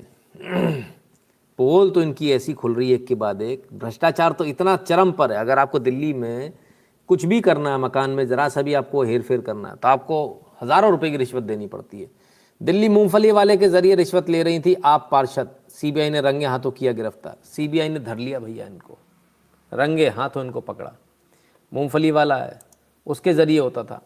इमारत पर छत डलवाने के लिए मांगी थी 20,000 की रिश्वत। अब सीबीआई ने आपकी काउंसलर को किया गिरफ्तार। लो भैया, 20,000 रुपये की रिश्वत मांगी। सिर्फ इतना नहीं है, हमारे एक मित्र हैं दिल्ली में, उन्होंने अभी अपना घर बनवाया, थोड़ा ऑल्ट्रेशन करवाया, उनसे उस ऑल्ट्रेशन के बदले 2 लाख रुपए की रिश्वत की मांग की गई थी। उन्होंने वो 2 लाख रुपए की रिश्वत भी दे दी, पैसे भी खा गए, और अब फ़ोन उठाने ही बंद कर दिए। अगर होगा तो फिर इसी लाइव पे हम पर्दाफाश करेंगे, क्योंकि वो डरते ज़्यादा हैं। मैंने कहा पेपर दे दो, हम यहाँ इसी लाइव पे चला देंगे, लंका लगा देंगे, फ़ोन कॉल रिकॉर्डिंग सब है उनके पास में। तो ये हाल है आम आदमी पार्टी का। ये बोलते भ्रष्टाचार नहीं है। अरे भैया, दिल्ली वालों से पूछो, दिल्ली में जाकर देखो ज़रा, भ्रष्टाचार ही भ्रष्टाचार मिलेगा। बस उनको मत पूछना, टोपी वालों को, क्योंकि उनको नहीं मिलेगा। ठीक है। तो ये दिल्ली का, केजरीवाल का, और ये जो ब्लास्ट हुए उनका आपके सामने लेखा जोखा। अब चलते हैं उस खबर की ओर जो पॉजिटिव खबर है, जिससे काफ़ी फ़र्क पड़ने वाला, और वो है India UAE pact, trade pact. क्या हुआ इसमें? कॉम्प्रिहेंसिव इकोनॉमिक पार्टनरशिप होने वाली है, CEPA। और वो क्या है? ये पहला कॉम्प्रिहेंसिव ट्रेड एग्रीमेंट है भारत और यूएई के बीच। Fastest FTA to be negotiated between any 2 countries in around 3 months। 3 महीने में ये एग्रीमेंट तैयार हो गया। इनके कारनामों का तो हैशटैग चलवाना चाहिए, नीपा जी। बिल्कुल सर, वो भी चलेगा। तो इससे क्या क्या फ़ायदे होंगे, कहाँ कहाँ फ़ायदे होंगे? आइए। Trade in goods, rules of origin, trade in services, technical barriers to trade, dispute settlement, SPS, customs procedure, government procedure, IPR, digital trade, इन सब में आपको फ़ायदा मिलेगा। ये सारी चीज़ें कवर करेगा full and deep agreement which will cover these aspects. ये तो वेस्ट बंगाल की तरह हो रहा है, वेस्ट बंगाल पर भी आ रहा हूँ। ठीक है ना। तो ये चीज़ है, तो यहाँ फ़ायदा मिलेगा। ठीक है। आइए और देखें और क्या क्या होगा। इससे फ़ायदा क्या होगा? मार्केट बढ़ेगा, एनहेंस मार्केट्स, टैरिफ रिड्यूस करेंगे, ये फ़ायदा होगा बिजनेसेस को। कौन कौन से बिजनेस को फ़ायदा हुआ? किस किस में टैरिफ घटाए जाएंगे। आ जाइए, benefit to agricultural products and leather and footwear sector, leather footwear agriculture product में फ़ायदा मिलेगा। Additional increase in agri products and project are projected at $850 million over next 5 years. अगले 5 साल में $850 मिलियन का एक्सपोर्ट की संभावना है। Additional increase in exports to $130 million over next 5 years for leather and footwear. Leather और फुटवेयर में, सिर्फ लेदर और फुटवेयर, ये काफ़ी बड़ा मार्केट रहेगा। 130 मिलियन का यहाँ पर भी जो है फ़ायदा होने की संभावना है। ठीक है, तो ये 2-3 जगह फ़ायदा होने की संभावना है। किस किस सेक्टर में, कहाँ कहाँ, सेक्टर वाइज यदि हम देखें कहाँ कहाँ भारत को फ़ायदा होगा। Substantial gain for India's labour intensive industries like James and jewellery, इसमें फ़ायदा होगा क्योंकि वहाँ बहुत सारे शोरूम, बहुत सारे शॉपिंग के लिए लोग आते हैं, तो इसमें बहुत बड़ा फ़ायदा होगा। टेक्सटाइल्स में फ़ायदा होगा, लेदर प्रोडक्ट एंड फुटवेयर्स, इसमें बहुत फ़ायदा होगा। प्लास्टिक्स में फ़ायदा होगा, ऑटोमोबाइल्स की इंडस्ट्रीज़ को फ़ायदा होगा, एग्रीकल्चरल प्रोडक्ट को, engineering products, pharmaceutical and medical devices, other furniture, would products and sports good. तो ये तमाम सारी जगह जहाँ जिन इंडस्ट्रीज़ को फ़ायदा होने वाला है। ठीक है, तमाम सारी जगह। कितने सेक्टर्स को और कहाँ कहाँ फ़ायदा होना है, तो 111 सब सेक्टर्स को फ़ायदा होना है। An offer by UAE to India, 111 sub sectors को। Provide a platform for SME, small and medium enterprise, यानी आप जो छोटी छोटी इंडस्ट्री खोलना चाहते हो ना, छोटा काम करना चाहते हो, उसके लिए। To expand internationally by access to new customers, networks and avenues of collaboration. तो छोटी छोटी जो स्मॉल एंड मीडियम एंटरप्राइज आप लोग खोलते हो, उनको फ़ायदा देने के लिए ये तमाम सारी चीज़ें। और कैसे फ़ायदा होगा, आइए देखिए। की बेनिफिट्स कौन से? Benefit about $26 billion worth of Indian products that are currently subjected to 5% import duty by UAE. UAE is committed to make significant investments in India's infrastructure. यहाँ हम एक्सपोर्ट करेंगे और भारत में इंफ्रास्ट्रक्चर में UAE इन्वेस्ट करेगा, क्योंकि UAE के पास infrastructure का काफ़ी अच्छा एक्सपीरियंस है। तो दोनों के लिए विन विन सिचुएशन है। हम उनको कुछ देंगे, कुछ टेक्नोलॉजी उनसे लेंगे। तो ये भारत और UAE का नया पैक्ट है, जिससे भारत को बहुत फ़ायदा होने वाला है। भारत के तमाम सारे वो लोग, अभी मौका है, जल्दी से घुस जाइएगा, है ना, नहीं तो दूसरे लोग घुस जाएंगे, फिर आपको मौका नहीं मिलेगा, सीट नहीं मिलेगी। इसलिए फटाफट अपना देख लीजिए आपको क्या काम करना है और UAE से आप क्या बिज़नेस कर सकते हो, उसको भी ज़रूर देखिए। Watching live after many months, keep it up. Malik Bardapure बोलते हैं, धन्यवाद। नहीं, हाँ, अभिजीत जी कहते हैं Tetra Pak available in Bengal with free home delivery under daru पे सरकार प्रकल्प। आई, ऐसा भी है। चलिए, सिर्फ इतना नहीं है, सिर्फ यहीं पैक्ट नहीं हो रहा, पैक्ट और बहुत सारी जगह हो रहे हैं जो आपको दिख नहीं रहे। UPI यानी यूनिफाइड पेमेंट इंटरफेस, जो हम आपको बताते हैं बार बार। Nepal to become first country to deploy India's UPI platform. Nepal Bharat का UPI प्लेटफॉर्म को इस्तेमाल करेगा, अपने बैंक्स को इन्हीं पर लाएगा, इसी UPI पेमेंट पर लाएगा।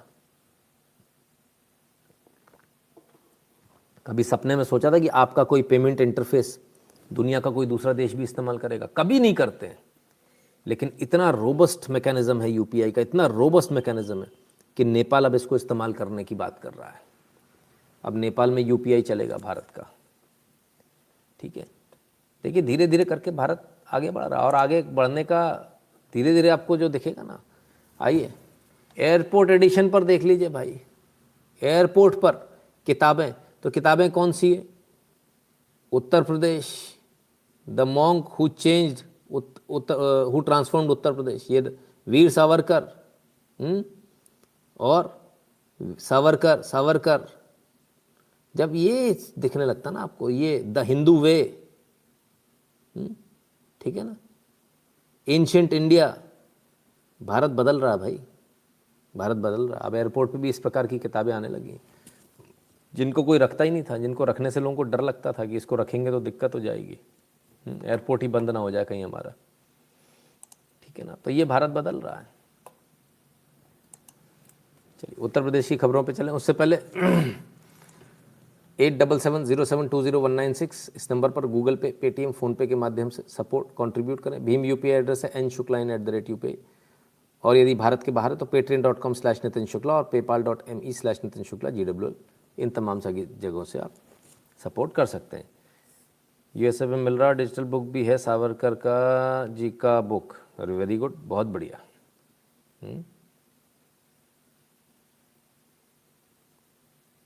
दारू नहीं सर, द्वार यानी दरवाज़ा है। अच्छा, टेट्रापैक होम अंडर द्वार पे सरकार प्रकल्प। अच्छा, ओके ओके, ठीक है। सॉरी सर, गलती से गलत पड़ गया। चलिए उत्तर प्रदेश चलते हैं। और उत्तर प्रदेश में एक से बढ़कर एक बयान आते हैं। उत्तर प्रदेश का चुनाव, बिल्कुल चुनावी सरगर्मियां चल रही हैं। और जरा चुनावी सरगर्मियों को भी देख लें क्या चल रहा है। हमने कपड़ों का रंग देख करके नेता बनाना शुरू कर दिया कि रंग भी बटे कि धर्म में रंग भी बटे हैं। हमने कपड़ों का रंग से मुख्यमंत्री बना दिया खाली। और क्या गुण है मुख्यमंत्री में, सिवाय इसके कि एक रंग का कपड़ा पहनता है। हम भी सम्मान करते हैं। आज मेरी शादी की 25वीं सालगिरह है। हमने भी सुंदर कांड का पाठ कराकर शादी की 25वीं सालगिरह मनाई है। हमसे लोग बोले कि सुंदर कांड क्यों करा रहे हो। हमसे बोलो उनका शादी की 25वीं सालगिरह, जाओ पत्नी को घुमाओ फिराओ, सुंदर कांड क्यों करा रहे हो। हमका मेरी पत्नी सुंदर है, मैं कांड करता रहता हूँ, इसलिए सुंदर कांड क्यों करा रहे हो। हमका मेरी पत्नी सुंदर है, मैं कांड करता रहता हूँ, इसलिए सुंदर कांड क्यों करा रहे हो। हमका मेरी पत्नी सुंदर है, मैं कांड करता रहता हूँ, इसलिए सुंदर कांड क्यों करा रहे हो। हमका मेरी पत्नी सुंदर है, मैं कांड करता रहता हूँ, इसलिए सुंदर कांड क्यों करा रहे हो। हमका मेरी पत्नी सुंदर है, मैं कांड करता रहता हूँ, इसलिए सुंदर कांड। वैसे पत्नी आपकी भी सुंदर है, ऐसा नहीं है। मैंने गौर से नहीं देखा पर मुझे लोगों ने बताया है तो मेरी पत्नी सुंदर है। आप लोगों ने भी देखा होगा, घर घर गई है और जानना ही गई होगा पहुंचने वाली है।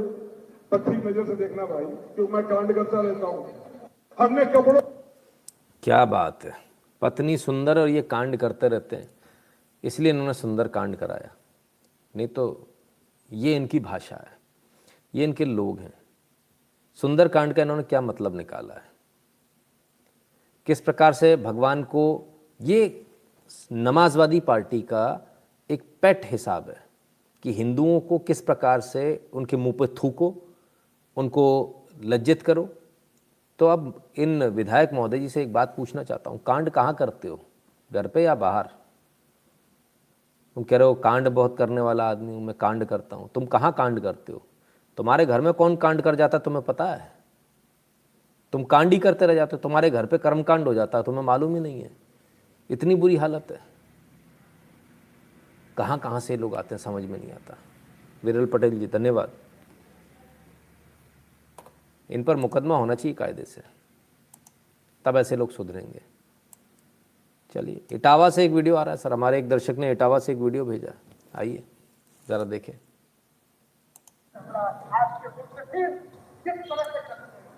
एक तबके को खुश करने के लिए जो है उन्होंने फैसला। मस्जिद का लाउड स्पीकर चल रहा है साहब, ये किसी चुनावी भाषण का नहीं है।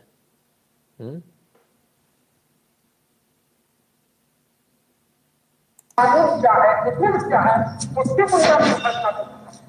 अल्लाह की गिरामी खैर अल्लाह ताला तौफीक फरमाए और हम सब पर करम फरमाए। आज सिर्फ कहने का ये मतलब है, लोग आते आते बहुत देर करते थे, अब सारे लोगों को इकट्ठा सुनाए तो सब लोग इस पर अमल करते हैं। वोट डालना जरूर है, ये सबसे पहले आपको अपने जहन नशीन करने से वोट डालना जरूर है। जरूर आप लोग वोट डालें, किसी भी पार्टी को डालें, इसका कोई लेने चाहिए। और वोट डालने के वक्त आप जिक्र जरूर करें कि हमें किसको वोट डालने से हमारा फायदा होगा, या कौन सा फायदा होगा, या मिल्लत का फायदा होगा, इस पर जरूर गौर करें।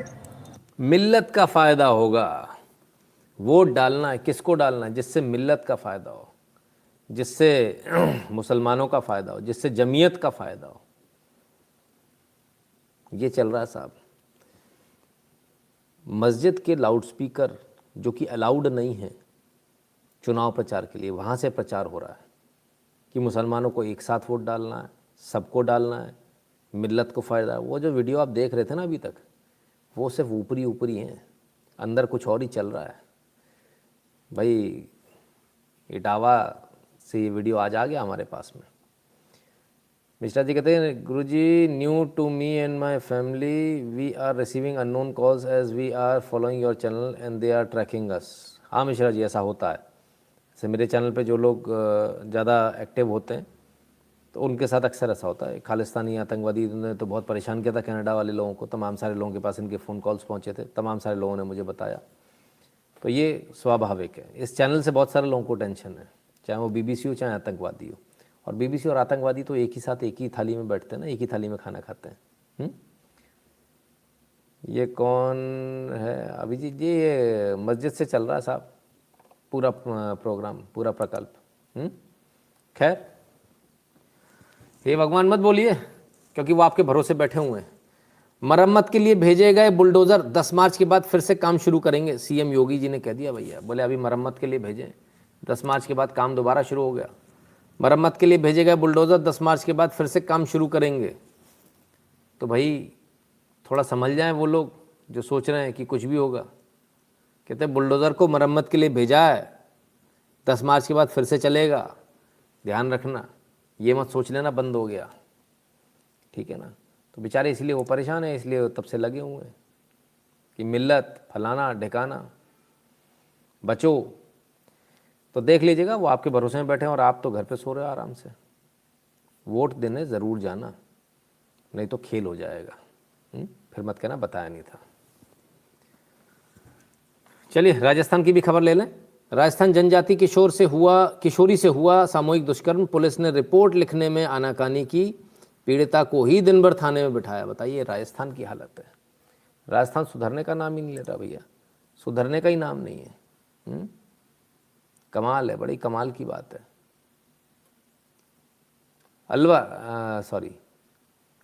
वनवासी किशोरी का ये मैटर है, शेड्यूल ट्राइब है। तो 11 फरवरी को ये मामला था और भाई उसको बैठा के रखा, नहीं लिखी उसकी FIR। फिर जब प्रेशर बना तब जाकर FIR हुई, जबकि भाई जो पुलिस है वो इसी में लग गई, आपसी समझौता कराने में। 4 लाख रुपए ले लो, ये ले लो, वो ले लो, मामला ख़त्म करो, क्या मिलेगा, ये स्थिति है। खैर राजस्थान तो कुछ भी हो सकता है, वहाँ तो PFI का भी वो चल रहा था ना, परेड हो रही थी। PFI कैसे राजस्थान नहीं, और भी बहुत सारी जगह हैं। आइए, कांग्रेस के नेतृत्व वाली राजस्थान सरकार के बाद कुख्यात कट्टरपंथी इस्लामिक संगठन PFI को पश्चिम बंगाल में ममता बनर्जी के नेतृत्व वाली TMC सरकार से समर्थन मिला है। लीजिए साहब, अब TMC से समर्थन मिल गया।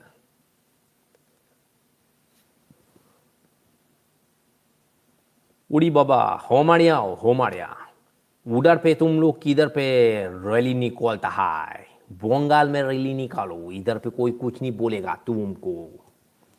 तो साहब बंगाल में अब PFI के लिए रेड कारपेट बिछाया जा रहा है। यहाँ तो रेड कारपेट बिछाया ही था, वहाँ पर भी बिछाया जा रहा है। हृदय मुखिया जी बहुत बहुत धन्यवाद। ज़रा और कमेंट ले लूँ किस किस के। प्रवीण कुमार जी बहुत बहुत धन्यवाद भैया। आप राष्ट्र में इतना कुछ कर हमें जागरूक करते हैं, मेरा अनुदान स्वीकार करें। धन्यवाद भैया। नितिन अजाने जी बहुत बहुत धन्यवाद आपका भी। Fees subscription okay.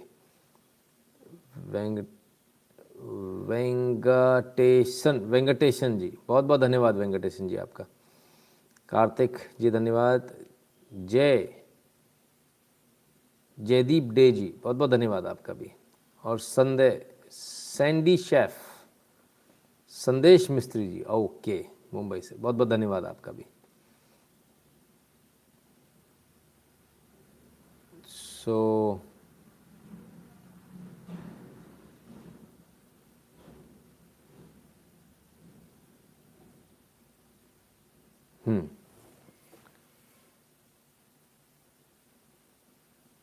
Mishra ji कहते got it sir, I am in cyber security now, I will track and check them to hello.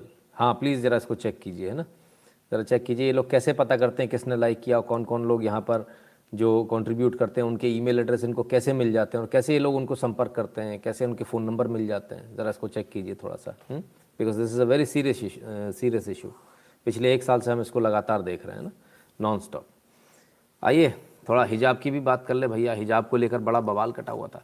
हिजाब हटाकर पढ़ाने से इंग्लिश लेक्चरर का इनकार, उठाया ये बड़ा कदम। भैया इंग्लिश लेक्चरर ने हिजाब हटा के पढ़ाने से मना कर दिया, बोले हिजाब नहीं हटाऊंगी।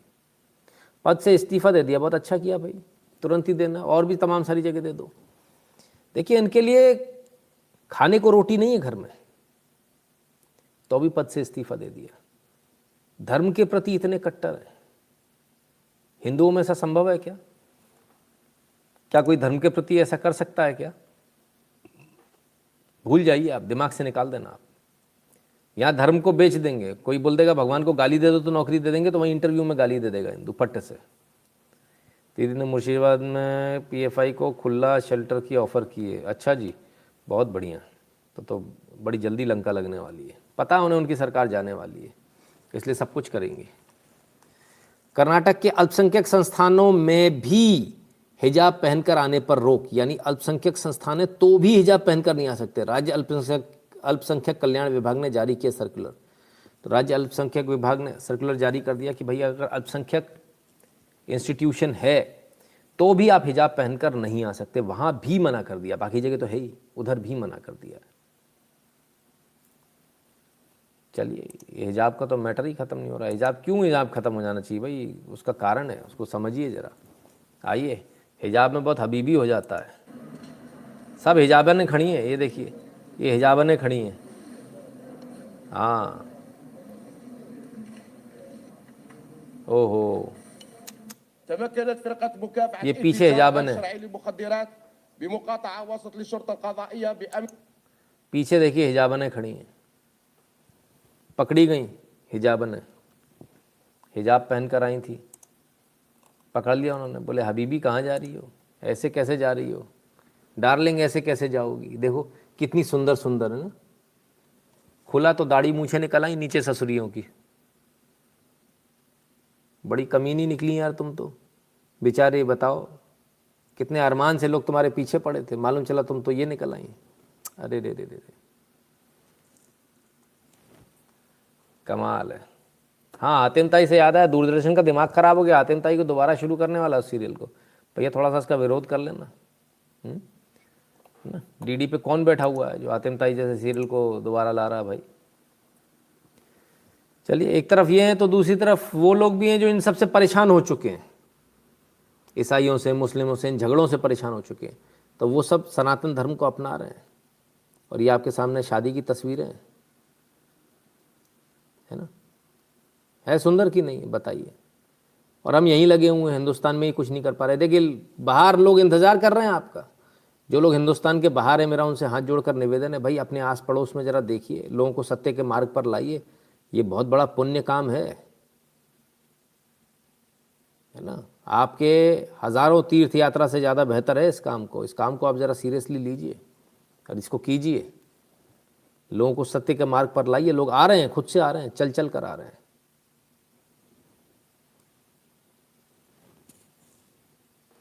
ठीक है ना? तो बहुत आवश्यक है कि आप इन सबको अपने धर्म में लेकर आएँ। पंडित शुक्ला जी, बहुत बहुत धन्यवाद। पंडित जी बाहर हैं, पंडित जी निवेदन है आपसे, थोड़ा सा इस पर ध्यान दीजिएगा। आसपास आपके गोरे हों, काले हों, उन सबसे चर्चा कीजिए। धीरे धीरे उनको सबकी सनातन धर्म में वापसी सुनिश्चित कीजिए। जो लोग जहाँ भी हैं, कनाडा में, ब्रिटेन में, इधर हैं उधर हैं, दुनिया के किसी भी कोने में आप हैं, अच्छाई बताइए अपने धर्म की और धीरे धीरे लोगों को लेकर आइए। वल्ला हबीबी, हाँ अपर्णा जी, है ना? तो इसलिए बहुत आवश्यक है कि आप सत्य के मार्ग पर लोगों को लेकर आए। सत्य का मार्ग लोगों को, आपका काम है सत्य का मार्ग लोगों को दिखलाना। कोई आपसे नहीं कह रहा आप ज़बरदस्ती कीजिए, कोई ज़बरदस्ती की आवश्यकता नहीं। सिर्फ सत्य का मार्ग दिखला भर दीजिए, बाकी काम हो जाएगा। आपको सिर्फ बताना भर है, भाई देखो हमारे यहाँ ऐसा होता है। जब आप अपना त्यौहार मनाएं, मैंने कहा ना, घर में मत बनाओ, बीवी और बच्चों के साथ में। कितने गरीब से हो गए हो आप लोग, सिर्फ एक बीवी एक बच्चा, बस उसी में वो 2 टिकली टिकली जरा जरा से स्टार ले आते हो, खुश हो जाते हो लगा के। दो चुट्टी से वो ले आते हो पटाखे, पट पट जला लिए, हो जी इतनी छोटी छोटी सी फुलझड़ियाँ ला के जला के खुश हो जाता है। अरे थोड़ा बड़ा ग्रैंड को करो यार, कितने डॉलर्स में कमाते हो आप लोग पैसे हैं? अपने महीने की, एक महीने की इनकम दिवाली वाली जैसे इन त्योहारों के लिए अलग से निकाल कर रखो ना। सबको बुलाओ, अंग्रेज़ों को, गोरों को, कालों को, सबको बुलाओ, पूजा करवाओ, उनको भी बैठाओ, पूजा में सम्मिलित करो। उनको बता देना आप नहा कर आइएगा, चमड़े की कोई चीज़, जूते चप्पल अंदर नहीं लाने हैं, इसको बाहर रखना। वो मानेंगे, ऐसा नहीं कि कोई नहीं मानेगा। उनको पूजा में सम्मिलित कीजिए, पूजा में बैठाइए, गेम्स रखिए, भजन रखिए, भोजन रखिए, है ना। और भोजन अगर हो सके दोने पत्तल जैसे ऐसी चीज़ों में करने का प्रयास कीजिए। शुद्धता के साथ उनको परस के खाना खिलाइए। ये नहीं कि वही आपने लगा दिया बफे स्टाइल में। बफे नहीं करना सर, परसना है उनको, प्यार से खिलाना है। जैसे आप भारत में खिलाते हैं पूड़ी, अरे नहीं भाई साहब, एक और भाई साहब, एक अब एक ले ली तो दूसरा आ जाता पीछे से, भाई साहब मेरे से क्या नाराज़गी है भाई साहब, एक पूड़ी मेरी तरफ से, तो पीछे से दूसरा और आ जाएगा। तो पहली पूड़ी से मना करना शुरू करना पड़ता, तब 10-12 खा के उठते हो, है ना। ये भारतीय भंडारे में ऐसे ही होता ना, तो इतने प्यार से खिलाते हैं। तो थोड़ा सा प्यार बांटिए सर, पूरा विश्व आपके इंतज़ार में है, बस आप ही घर से नहीं निकल रहे, आपकी आँख नहीं खुल रही है।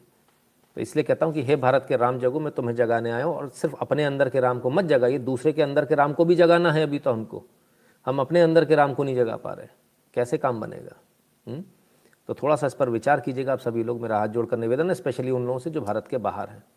शुरू कीजिए सर, बहुत आवश्यक है। भारत में तो अच्छे से चल ही रहा है सब कुछ। विरल पटेल जी बहुत बहुत धन्यवाद, कहते हैं number 1 fan. All celebration in Hindu temple, हाँ बिल्कुल, घर परिवार के जितने बर्थडे हैं उनको मंदिरों में मनाइए। Nitin ji, we are doing a big scale and they are very nice and thank you so much. अरे वाह, क्या बात है, बहुत बढ़िया, बहुत बढ़िया, बहुत अच्छा, बहुत ही अति उत्तम। पंडित जी, शुक्ला जी, फ़ोन कीजिएगा यार, आपसे बात करेंगे ना। आनंद आ गया आपकी बात सुनकर, आपका जवाब सुनकर, बहुत बढ़िया।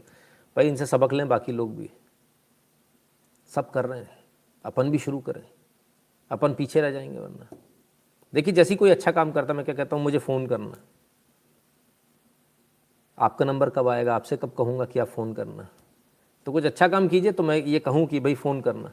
मुझे भी ऐसे लोगों से मिलने में, ऐसे लोगों से बात करने में अच्छा लगता है, जो लोग धर्म का काम कर रहे होते हैं। अपना काम तो देखो, आजीविका तो हर आदमी कमाता है अपनी, कोई इंजीनियर है, कोई डॉक्टर है, वो सब करते हैं। इसके अलावा धर्म का काम कौन कर रहा है? आप क्या करते हैं का मतलब होता है समाज के लिए, धर्म के लिए आप क्या कर रहे हैं। आप क्या करते हैं बोलो तो आदमी बोल देता है मैं इंजीनियर हूँ, मैं फलानी जगह मेरी ये नौकरी है, मैं ये कमाता हूँ। अरे भाई वो तुम्हारी आजीविका का साधन है, वो नहीं पूछा है ना। विरल पटेल जी कहते यू आर अमेजिंग, बहुत बहुत धन्यवाद विरल पटेल जी। चलिए आइए, कनाडा की बात चल रही है, कनाडा की बात भी कर लें, विदेश की बात चल रही है। अरेस्टिंग शुरू हो गई भैया।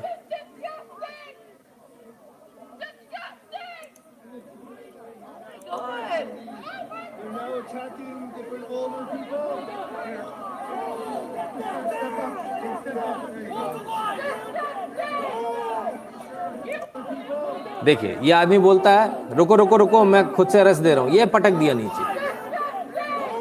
बुढ़ों को भी नहीं छोड़ा जा रहा, पटक पटक कर अरेस्ट हो रही है। ये है फासिस्ट ट्रूडो।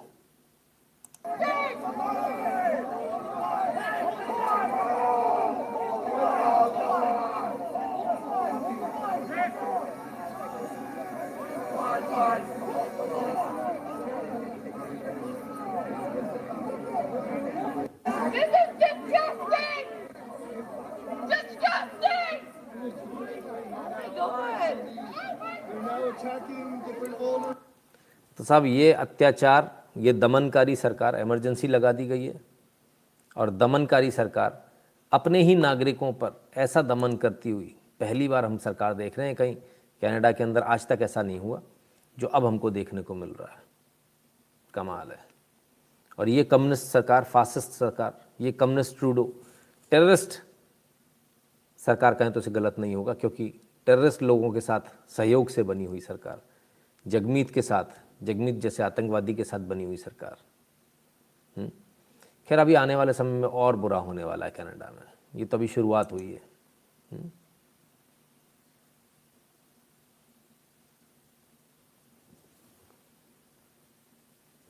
आइए ट्रू डेमोक्रेसी।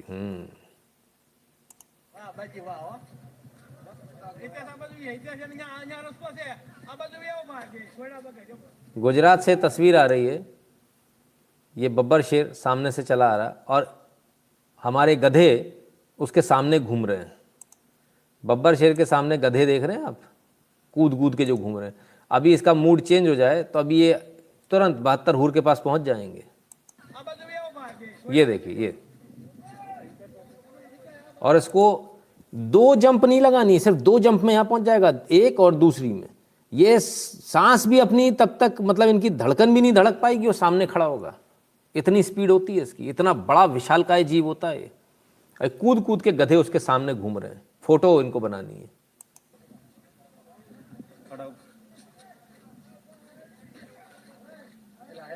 આટલો નજીકથી કોઈ દી નથી જોયું ઓહો એ આટલો નજીકથી આટલો વાહ બાજી વાહ હો इतने मूर्ख टाइप के लोग मैंने आज तक नहीं देखे, बड़े कमाल है। भावनगर गुजरात का ये वीडियो है। भाई इनके साथ रहना सीखिए ना। अगर वो आ रहा है सामने, शेर आ रहा है, उसको रिस्पेक्ट कीजिए, आप साइड में हो जाइए, वो कुछ आप पर हमला नहीं करेगा। चिल्लाना चीखना, जब वो आगे बढ़ गया तो पीछे से चिल्ला रहे हो आप, तो नेक्स्ट टाइम कोई अगर आपके जैसा आदमी सामने दिखेगा तो उस पर हमला कर देगा वो, क्योंकि उसके दिमाग में एक फिगर सेट हो गई कि यार ये लोग पीछे से चीखते चिल्लाते हैं, पीछे से हमला करने की कोशिश करते हैं। उसको इतना समझ नहीं है कि आप उसको पसंद कर रहे हो या क्या कर रहे हो, इसलिए मुंह पर उंगली रखकर चुपचाप बैठा जाता है, चुपचाप उसको निकलने दिया जाता है। कभी दिक्कत नहीं आएगी, आराम से हम इनके साथ रह सकते हैं। लेकिन ये जो मूर्खतापूर्ण हरकतें, इसी की वजह से स्थिति होती है कि दुश्मन बन जाते हैं एक दूसरे के, और फिर इंसान शेर को मार रहा होता है, शेर इंसान को मार रहा होता है। कमाल है। Gujju lions are very friendly. हाँ वाकई में, मतलब ये यदि कहीं बांधवगढ़ का कोई टाइगर होता तो अब तक तो खेल कर दिया होता इसने। खैर धीरे धीरे उनको भी आदत पड़ रही है, वो भी ऐसे मूर्खों की आदत डाल रहे हैं, उनको भी आदत पड़ रही है। बोले इनकी आदत डाल लो, इसी में भलाई है। चलिए साहब, किसी ने आज ये वीडियो भेजा, इस बच्चे को देखिए कैसे, मतलब टीवी में कितना दिमाग है इसका।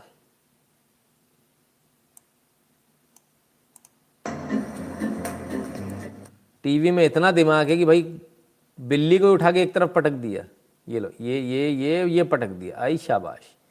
मजाले की थोड़ा सा इधर उधर देख लें, पैर काट रही है, इधर काट रही है, उधर काट रही है, अरे अरे अरे, अब पैर इधर, भाई साहब मुंडी नहीं घूम रही है। हाँ हाँ, और इसको भी, बिल्ली के बच्चे को देखो, इसको भी चैन नहीं है। और ये पकड़ा और ये चल भाई साइड में। कमाल है। इतना मग्न हो जाते हैं बच्चे, वाकई में बच्चों का ये हाल होता है टीवी देखते में। अब उसको खेलना है, ये तो अपना खेलने में लगा हुआ है।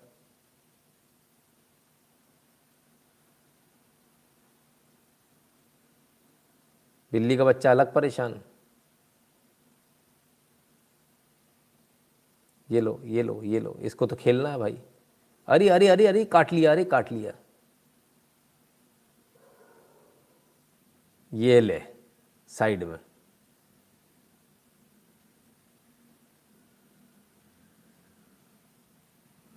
उसको भी चैन नहीं है। सर आपका ही लाइव देख रहा है। हाँ कुछ लोग, आज किसी ने डाला, जब मैं लाइव देखता हूँ तो मुझे लोग इसी तरह से परेशान करते हैं। अरे तेरी, फिर पटक दिया एक तरफ। ये तो बड़ा गजब था भाई। ये काटा उसको, तो ये देख, ये काटा और ये ले धड़ाम।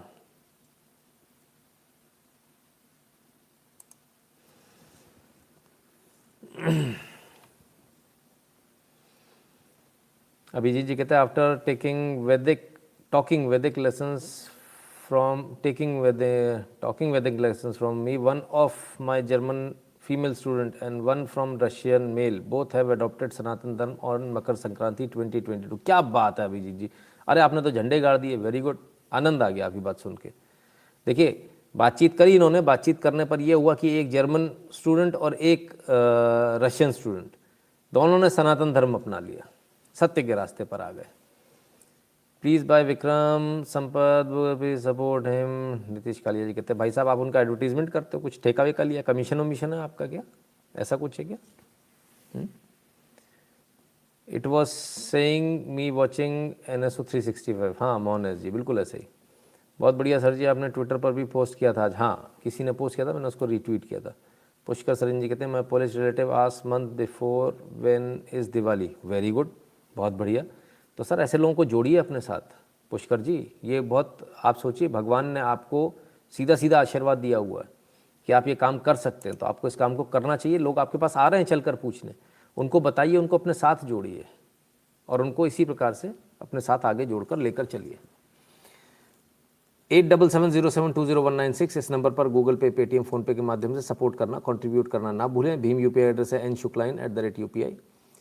भारत के बाहर जो लोग हैं उनके लिए दो ऑप्शन है, patreon.com/नितिन शुक्ला और paypal.me/नितिन शुक्ला GWL। अब बाकी तमाम सारी जानकारियाँ जो है डिस्क्रिप्शन में दी हुई है। आपको हमारा आज का एपिसोड कैसा लगा हमें कमेंट सेक्शन में ज़रूर बताइएगा और लाइव ख़त्म होने के बाद ज़रूर बताइएगा। और लाइव ख़त्म होने के बाद में एक बार चेक कर लीजिएगा आपका लाइक है या नहीं। और जो लोग वीडियो फॉर्मेट में देखते हैं उनसे भी निवेदन है, कृपया करके लाइक ज़रूर कर लिया करें। बहुत बहुत धन्यवाद मित्रों, कल मिलते हैं दोबारा से बहुत सारी खबरों के साथ, बहुत सारे न्यूज़ एनालिसिस के साथ। तब तक के लिए अपना ख्याल रखिएगा। नमस्कार।